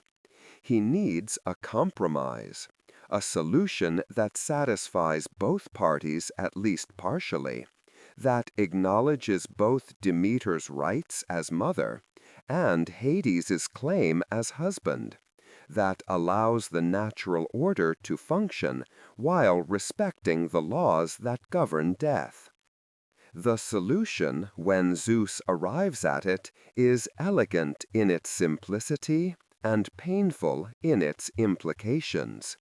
Persephone will spend part of each year in the underworld with Hades, fulfilling her role as queen of the dead, honoring the binding power of the pomegranate seed she consumed. And she will spend the rest of each year in the upper world with Demeter, returning to the light, bringing spring with her, allowing the harvest to proceed and the world to live. The exact division varies depending on which version of the story one follows. Some say 6 months above and 6 months below, a perfect split, half the year in each realm. Others say 4 months below and 8 months above, corresponding perhaps to the actual agricultural calendar of Greece, where summer drought makes the fields barren, and autumn planting begins the cycle again. Still others suggest 3 months below and 9 above, or some other division, but the precise numbers matter less than the principle. Persephone will be divided, will belong to both realms, will be both maiden and queen, both daughter and wife, both spring goddess and death goddess, forever cycling between light and darkness, never entirely in one place or the other, eternally balanced between worlds. When Persephone learns of this compromise, her response is complex, layered, not simple relief or simple grief, but something that contains elements of both. She wants to see her mother again, desperately, has ached for Demeter's presence through all the time of her captivity. But she has also changed during her time in the underworld, has become something more than the innocent maiden who was abducted from the meadow, has tasted power and knowledge and darkness that she cannot simply forget or set aside when she returns to the light. She is no longer purely Kor, the girl, but has become Persephone, the queen, and that transformation cannot be reversed even by leaving the underworld behind. Hades accepts the compromise because he must, but perhaps also because it is better than nothing, better than losing her entirely, allows him to keep at least part of what he claimed, while satisfying divine justice and family politics. He will have his queen for part of each year, will have companionship in his lonely realm, will have someone to share his duties and understand his burdens, even if she leaves him regularly, even if he must watch her go each time, knowing he cannot prevent it, cannot keep her permanently, no matter how much he might wish to. Demeter accepts the compromise with mixed emotions as well. She will have her daughter back, which is what matters most, what she has fought for, what she has been willing to let the world die to achieve. But she will not have Persephone all the time, will have to give her up regularly, will have to watch her descend into the darkness season after season, knowing that part of her child now belongs to death, has been transformed by the underworld in ways that can never be entirely undone, will never again be purely her innocent daughter, but will always carry some of the shadows of Hades' realm. And so the agreement is made, the compromise is struck, the solution is implemented, and Persephone prepares for her first journey back to the surface, her first return to the light, her first reunion with the mother who has mourned her and raged for her and nearly destroyed the world in grief at losing her. It is an ending, but also a beginning, the establishment of a pattern that will repeat for as long as the world endures, the founding of a cycle that will explain the seasons and give structure to the agricultural year, and provide metaphor and meaning to countless human lives as they contemplate the mysteries of life and death, loss and return, separation and reunion that define existence itself. The return and the seasons. The journey up from the underworld is gentler than the descent was, less violent, less terrifying, though no less significant. Persephone rises through the layers of death, passing through caverns and corridors that she recognizes now from her time in Hades' realm, crossing the rivers that divide the world of the living from the world of the dead, feeling the air grow warmer and lighter with each step, seeing the darkness gradually thin, noticing the first faint hints of color after the monochrome palette of the underworld, sensing more than seeing the approach of the surface, the nearness of home. She emerges into sunlight, and the sensation is overwhelming after the cold, pale glow of the underworld. The sun is warm on her skin, almost uncomfortably bright after so long in shadow, and she has to shield her eyes until they adjust, has to remember how to exist in a world with wind and weather, with seasons and cycles, with the rich, chaotic complexity of life. The earth around her is brown and dead, still bearing the marks of Demeter's absence and grief. But even as Persephone stands there blinking in the light, things begin to change. Green shoots push through the soil, so fast it is almost visible, as if they were waiting just beneath the surface for this moment, for her return, for the signal that it is safe to grow again. Demeter finds her, or perhaps was waiting for her, or perhaps simply knew the moment of her daughter's return, the way a mother knows such things, through connection that goes deeper than sight or hearing, through bonds that cannot be broken no matter how much distance or darkness come between them. The reunion is wordless at first, just an embrace that goes on and on, mother and daughter clinging to each other, Demeter weeping and laughing simultaneously, Persephone trying to say everything and nothing, both of them aware that this moment has been too long delayed, that too much has happened, that neither of them is quite the same as they were before the separation.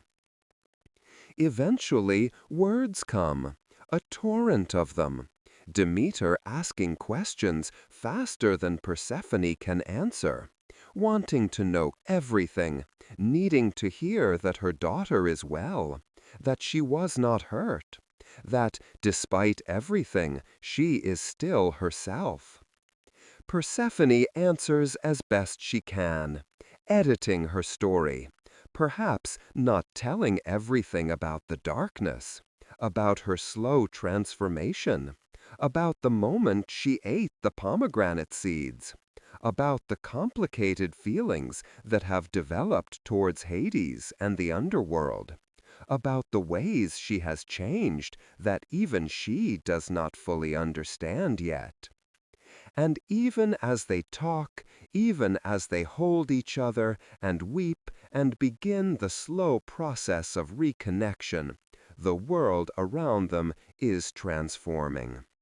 Demeter's joy at having her daughter back flows out into the earth like water finding dry ground, soaking in, reviving, renewing.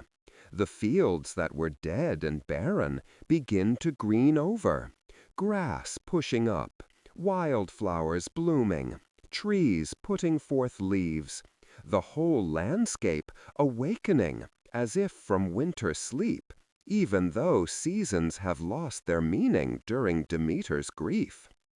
This is spring, the true first spring, the establishment of the pattern that will repeat from this moment forward.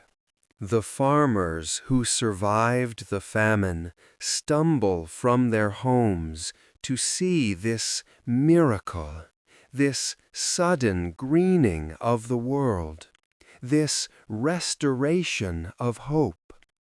They fall to their knees into the fields, weeping with relief, understanding that the goddess has returned her favor, that they will not starve, that the crops will grow again, that life can continue.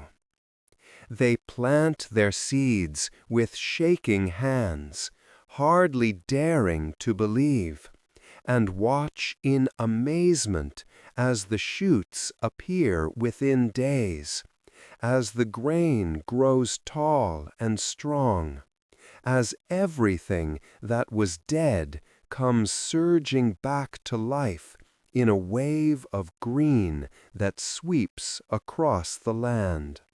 Demeter throws herself into her work with renewed vigor, making up for lost time, ensuring that this harvest will be abundant beyond measure, that the storehouses will overflow, that no one will go hungry, that the earth will produce so much that the people will never forget her power, will never again take the harvest for granted, will understand what it means when a goddess withdraws her blessing, and what it means when she restores it.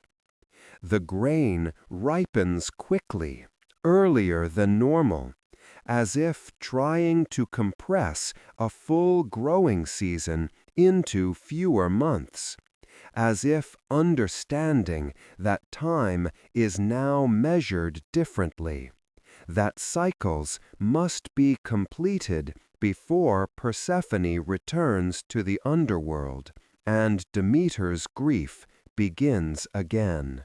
Summer comes full and warm and abundant, the land producing fruit and grain and everything good, every tree heavy with olives, every vine laden with grapes, every field golden with wheat and barley, the shepherd's flocks fat and healthy, the fishermen's nets full, everyone eating well, everyone storing food for winter, everyone aware that this bounty is grace, is gift, is the result of divine favor that must not be taken lightly or assumed to be permanent. But summer cannot last forever. Autumn approaches, and with it comes the time when Persephone must return to the underworld, must descend again into darkness, must resume her role as queen of the dead for whatever portion of the year the compromise dictates. Demeter knows this, has known it since the agreement was made, but knowledge does not make the separation easier, does not lessen the pain of watching her daughter prepare to leave again, of knowing that the darkness will claim her, that Hades will have her for months while Demeter waits above, counting days, enduring absence, maintaining her duties but without joy, without the fullness of heart that makes work meaningful rather than merely necessary. The day comes. Persephone must go. The earth opens once more, not violently as it did on that first terrible day, but gently, almost respectfully, creating a path down into the depths, and Persephone takes it, descending willingly this time rather than being dragged, carrying with her the light of the upper world, holding inside herself the memory of spring and her mother's love, but also carrying the knowledge of darkness, the power of the queen, the dual nature that she has become. She looks back once before the earth closes over her, sees her mother standing in the meadow, sees her mother's face marked with grief, but also with acceptance, with understanding that this is how things must be now, that the cycle has been established and will repeat, that letting go is part of loving, that absence makes return possible, that death and life are not opposites but partners in the endless dance of existence.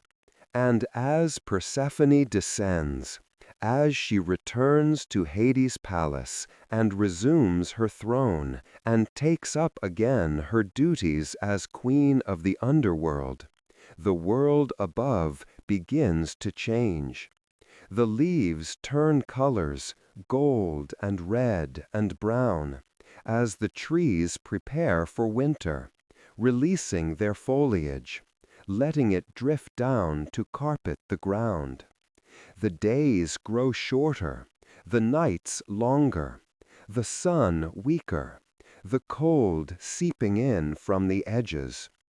Demeter's grief returns, though muted now by the knowledge that this is temporary, that spring will come again, that her daughter will return when the time is right.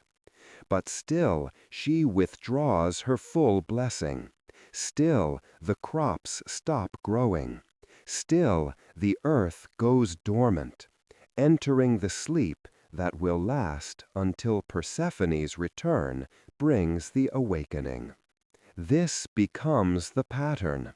Persephone rising in spring, bringing warmth and growth and her mother's joy with her. Summer flourishing while mother and daughter are together. Autumn arriving when Persephone must descend. Winter settling over the land during her absence.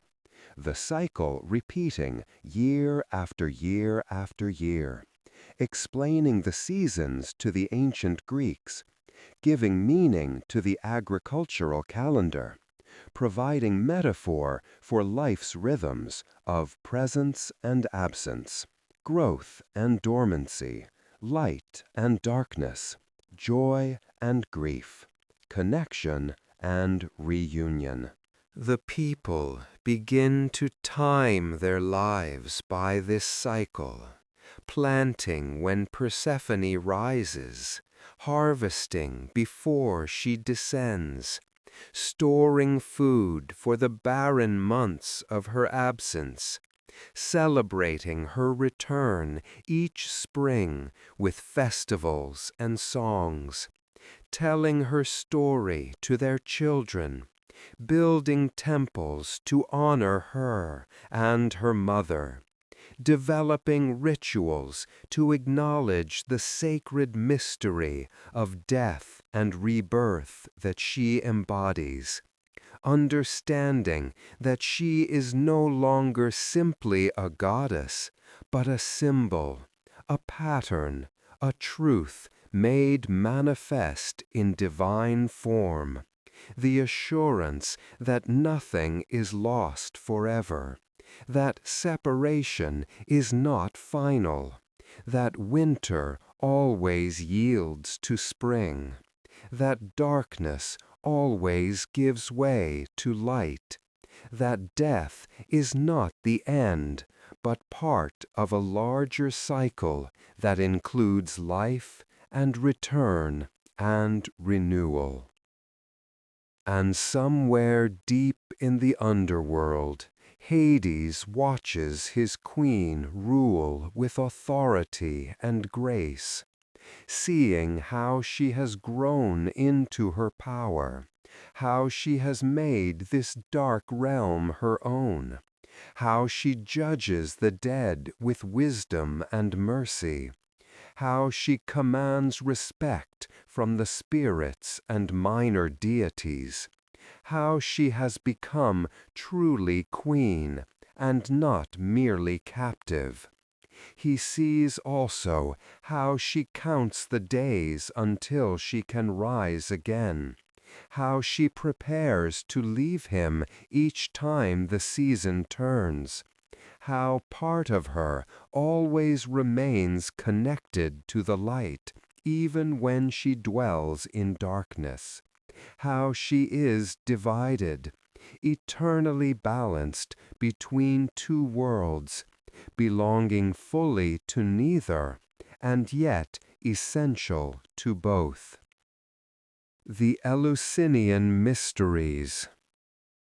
The myth of Demeter and Persephone did not remain simply a story, did not exist only as explanation for seasonal change, did not serve merely as cautionary tale about the powers of the gods and the price of defying them. The myth became something more, something deeper, something that reached down into the human heart and touched the most profound fears and hopes that define our existence. It became the foundation for the Eleusinian mysteries, the most sacred and secret religious rites of ancient Greece, ceremonies that promised initiates knowledge of life and death, that offered hope for the afterlife, that transformed how participants understood their own mortality and meaning.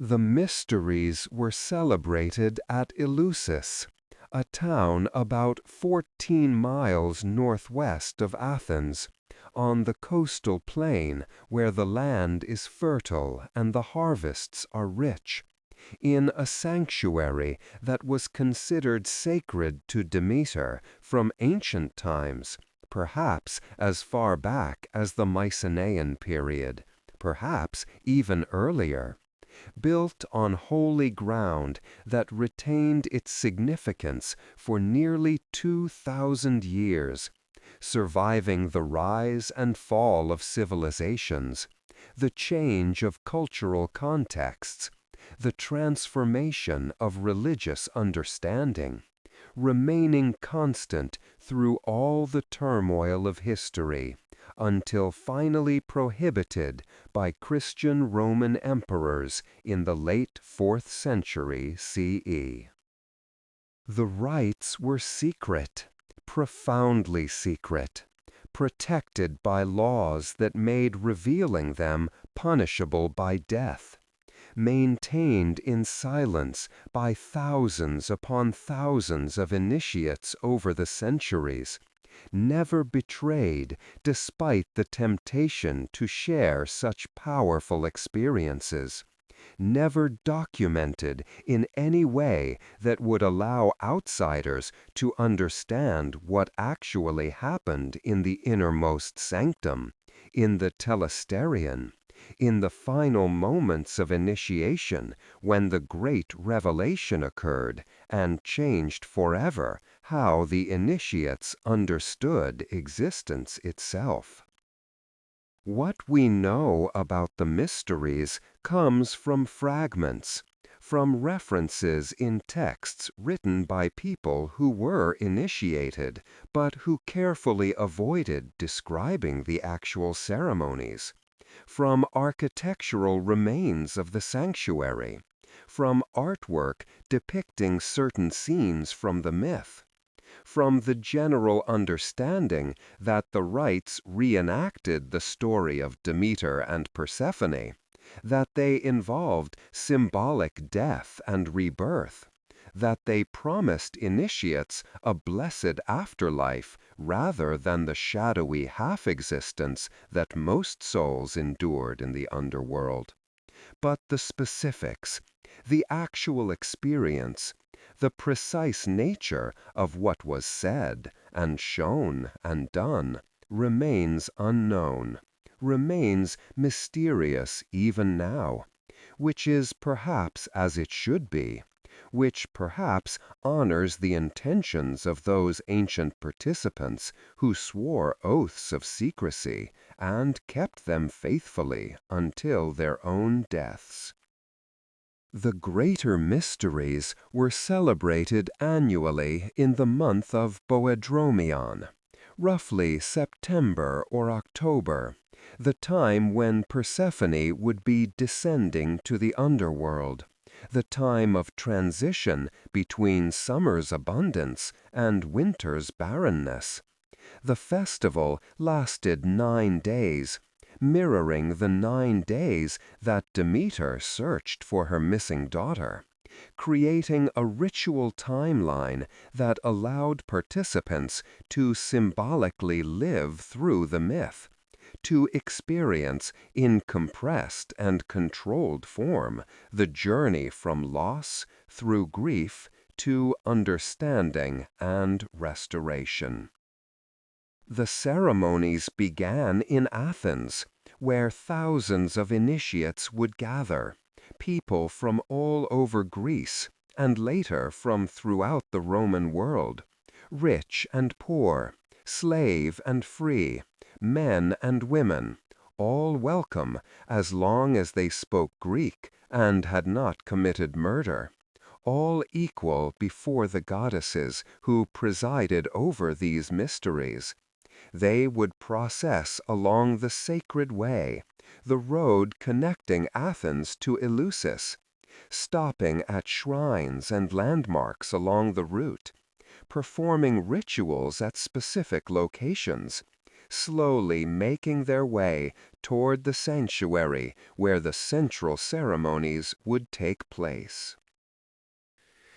The initiates fasted, purified themselves through bathing in the sea, made sacrifices of piglets, which were animals sacred to Demeter, prepared themselves physically and spiritually for what was to come. They carried sacred objects, concealed in baskets, objects whose nature remains unknown, but which held profound significance, which represented some aspect of the myth or the goddess's power, which would be revealed at the proper time in the proper context.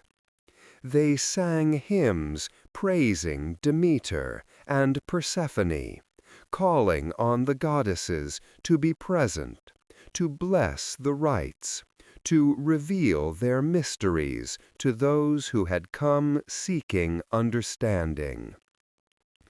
The procession by torchlight must have been extraordinary.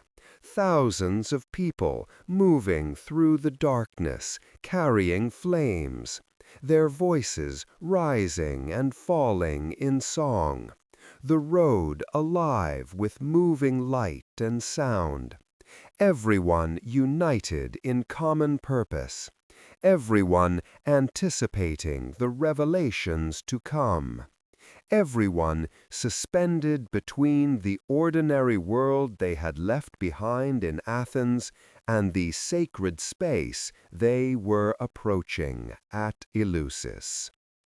They would call out Iakos, a ritual cry whose meaning is uncertain, but which was shouted with enthusiasm and joy, a sound that marked the liminal space they occupied, neither fully profane nor fully sacred, traveling the boundary between states.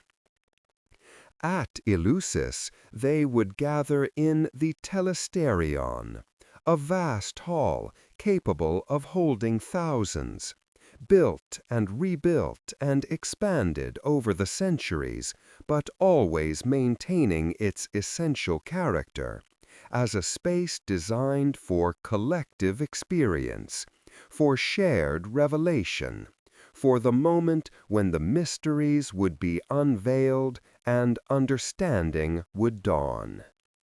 The hall was dark or dimly lit, with tiers of stone seats rising up the walls, everyone facing inward toward a central space, toward the anaktoron, the inner sanctuary, where the holiest objects were kept, where the hierophant, the high priest, would perform the most sacred rites.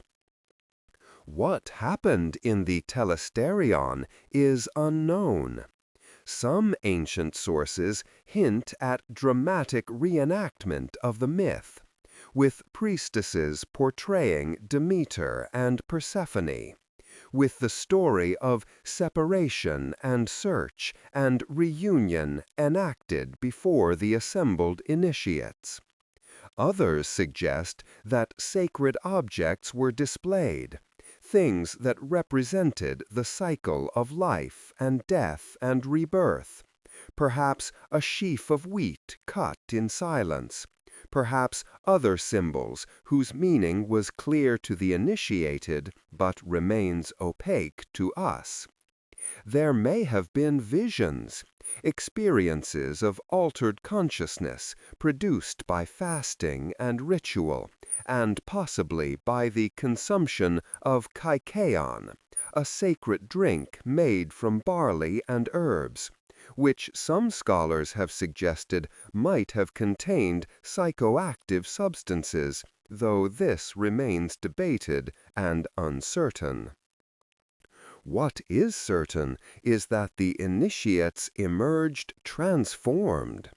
Ancient sources are consistent on this point.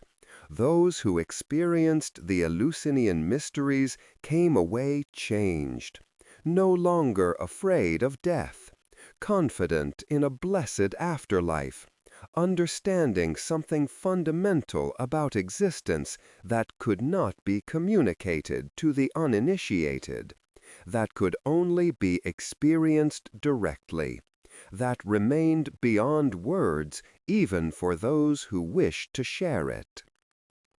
The mysteries promised and apparently delivered a profound shift in perspective, a release from the fear of mortality, a sense of connection to the divine and to the eternal cycles of nature that transcended the individual's brief life and offered comfort in the face of inevitable death. The myth of Persephone was central to this transformation. Her abduction represented death, the violent seizure that comes for everyone, the separation from all that is loved and familiar, the descent into darkness and the unknown. Demeter's search represented grief, the response to loss, the refusal to accept what has happened, the determination to find what was taken. Persephone's time in the underworld represented the state of being dead, the residence in Hades' realm, the transformation from living maiden to queen of death. And her return each spring represented rebirth, resurrection, the promise that death is not final, that what descends will rise again, that winter yields to spring, that darkness gives way to light, that nothing is truly lost forever. The initiates, watching or experiencing some reenactment of this cycle, understanding on deep psychological and spiritual levels that they too would die, that they too would descend into darkness.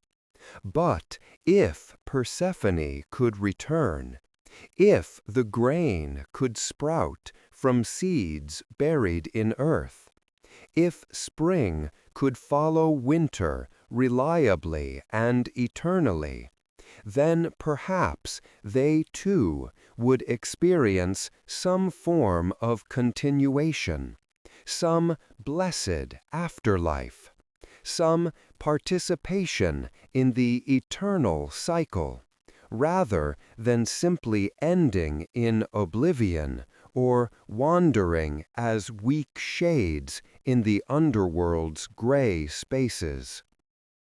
The mysteries continued for nearly 2,000 years, from perhaps the 15th century BCE to the late 4th century CE, an extraordinary span of time during which they remained essentially unchanged in their core elements, even as the world around them transformed completely.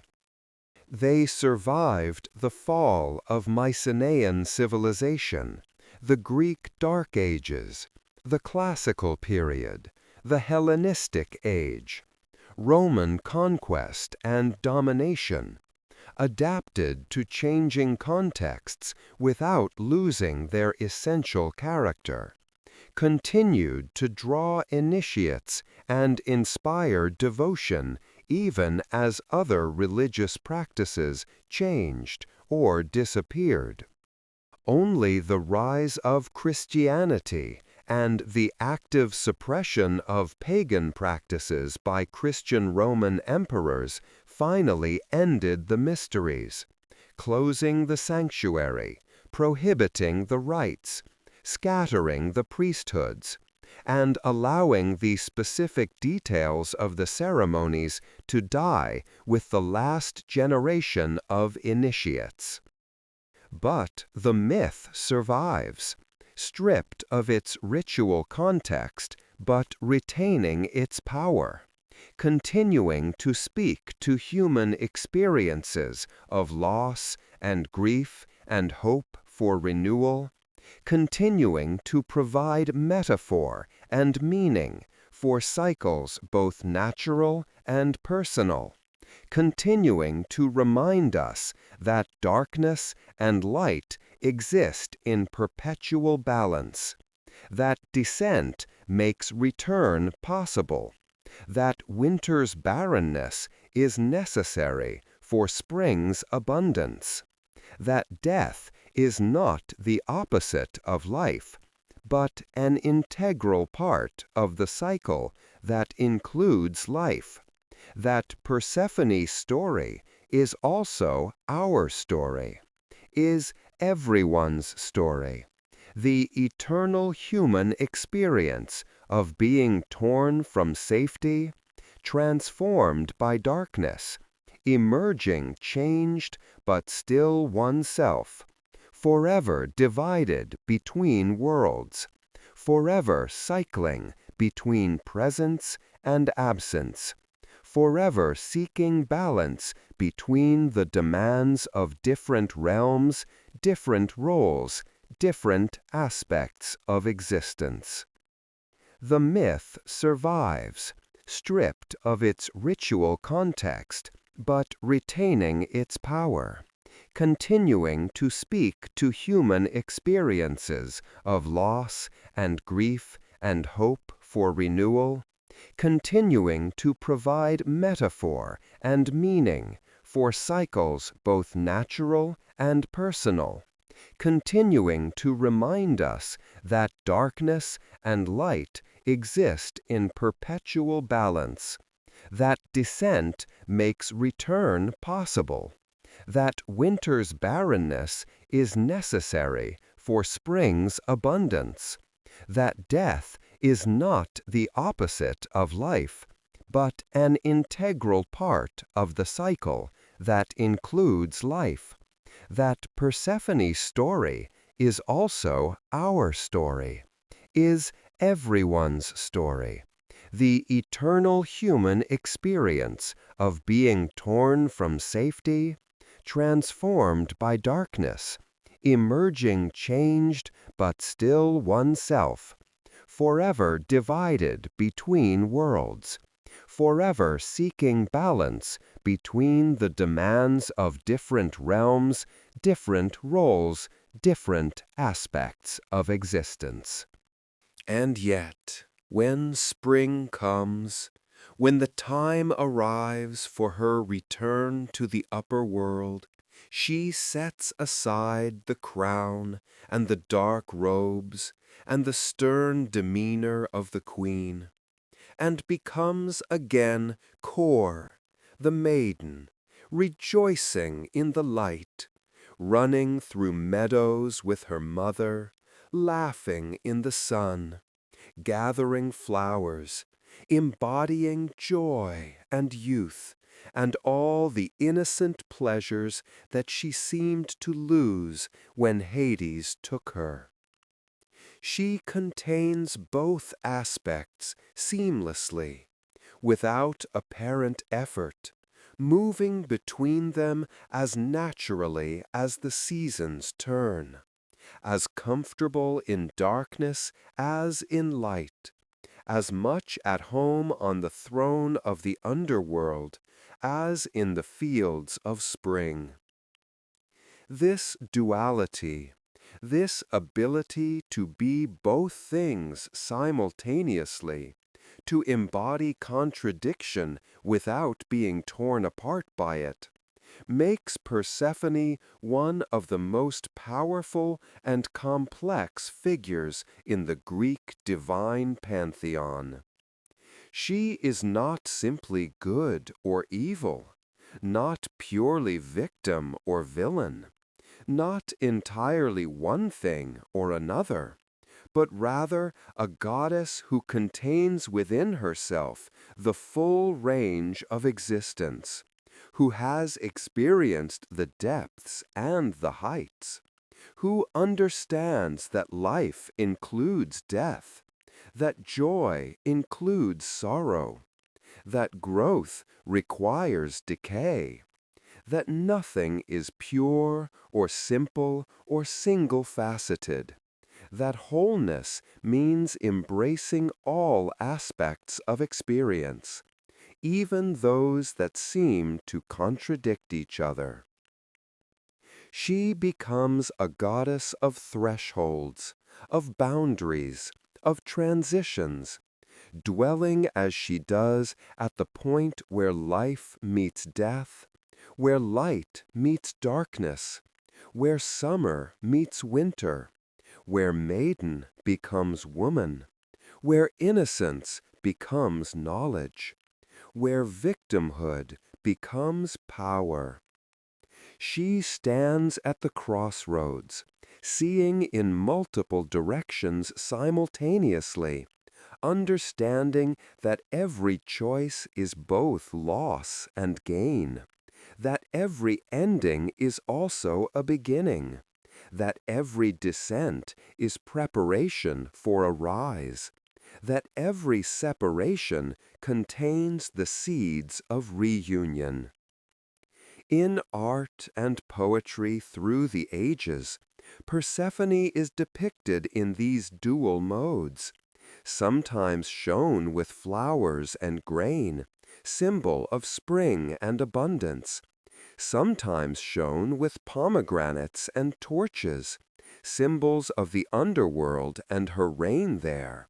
Sometimes she appears young and radiant, sometimes mature and solemn, sometimes joyful and sometimes stern, always complex, always suggesting depths that cannot be fully captured in any single image or description, always maintaining an element of mystery, appropriate to one who presides over the greatest mysteries of all: death, rebirth, and the cycle that binds them together. Legacy and closing. The story does not end. The cycle continues. Season after season, year after year, century after century, millennium after millennium. Persephone descending and rising, Demeter grieving and rejoicing, winter following autumn, following summer, following spring, the eternal wheel turning without pause, without conclusion, without resolution, because there is no resolution to cycles, only continuation, only repetition with variation, only the ongoing pattern that defines existence itself. The ancient Greeks told this story to explain the seasons, to give meaning to the agricultural calendar, to understand why the earth is sometimes fertile and sometimes barren, why warmth gives way to cold and cold to warmth, why everything in nature moves in cycles rather than in straight lines, why nothing remains static, why change is the only constant, and yet the change itself follows patterns that can be predicted, anticipated, prepared for, celebrated when they bring growth, and endure when they bring dormancy. But the story means more than just explanation of natural phenomena.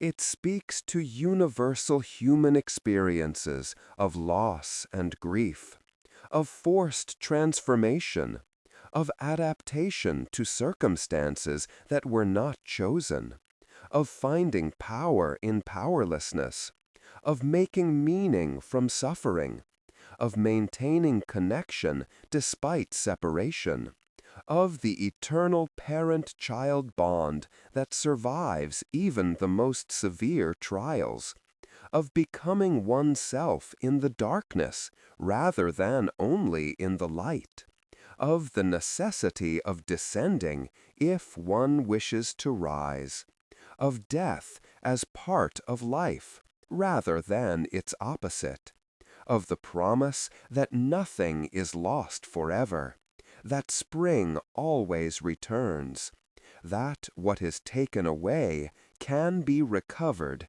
even in changed form. The Eleusinian mysteries are gone, closed by imperial decree, their specific rites lost to time and silence. But the myth they celebrated survives, transmitted through literature and art, through continued retelling, through the enduring power of symbols that carry meaning across generations and cultures. We no longer worship Demeter or Persephone as divine beings, no longer make sacrifices to ensure the harvest or prevent famine, no longer fear their anger or seek their blessing in quite the ways the ancient Greeks did.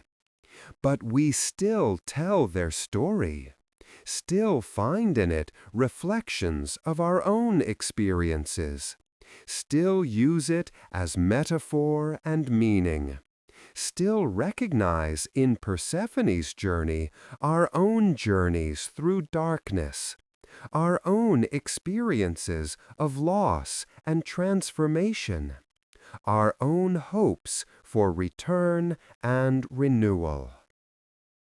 And so the story continues, will continue as long as there are people to tell it, to hear it, to find in it something that resonates with their own lives and struggles and hopes. Persephone descends and rises. The seasons turn. Winter gives way to spring, gives way to summer, gives way to autumn, gives way to winter. The cycle repeats, eternal and unchanging in its changes, constant in its inconstancy, offering not resolution but continuation, not answers but questions, not endings but transformations, not simplicity but complexity, not single meanings but layers of interpretation that shift depending on who is listening and when and why and what they bring to the story from their own experience. As you drift now toward sleep, as your thoughts slow and your breathing deepens, as the day releases its hold on you and you slide into the darkness of rest, remember Persephone. Remember her descent and her return. Remember that darkness is not to be feared, but to be traveled through, that winter yields to spring, that separation contains within it the promise of reunion, that nothing is lost forever, that cycles continue, that you will rise again when rest is complete, that this sleep is not an ending, but a pause, a necessary descent into unconsciousness that allows consciousness to renew itself, a temporary death that makes waking life possible, a nightly journey to the underworld of dreams that enriches the daylight world to which you will return when morning comes. Sleep well. Let the story carry you down into peaceful darkness. Let Persephone's journey be yours, tonight and every night, descending into rest, rising into waking, cycling endlessly between sleep and wakefulness, between darkness and light, between the conscious and the unconscious, between the upper world and the lower, balanced eternally between realms, belonging fully to both and to neither, finding in the cycle itself not tragedy, but completion, not loss, but wholeness, not ending, but transformation. If this journey through the ancient world helped ease you toward sleep, helped quiet the noise of the day, helped create space for rest and dreams and restoration, then consider liking this video, subscribing to the channel, letting others know about these calm explorations of history that can accompany them into peaceful darkness. Your support helps us continue making these journeys available, helps us keep exploring the stories that have shaped human understanding through the ages, helps us maintain this quiet space where learning and relaxation intertwine, where the past speaks gently to the present, where ancient voices whisper us toward sleep. Good night, sleep well, and may your own cycles of descent and return be as eternal and renewing as Persephone's, as certain and reliable as the changing seasons, as full of transformation and growth, and the endless promise of spring returning after winter, of light following darkness.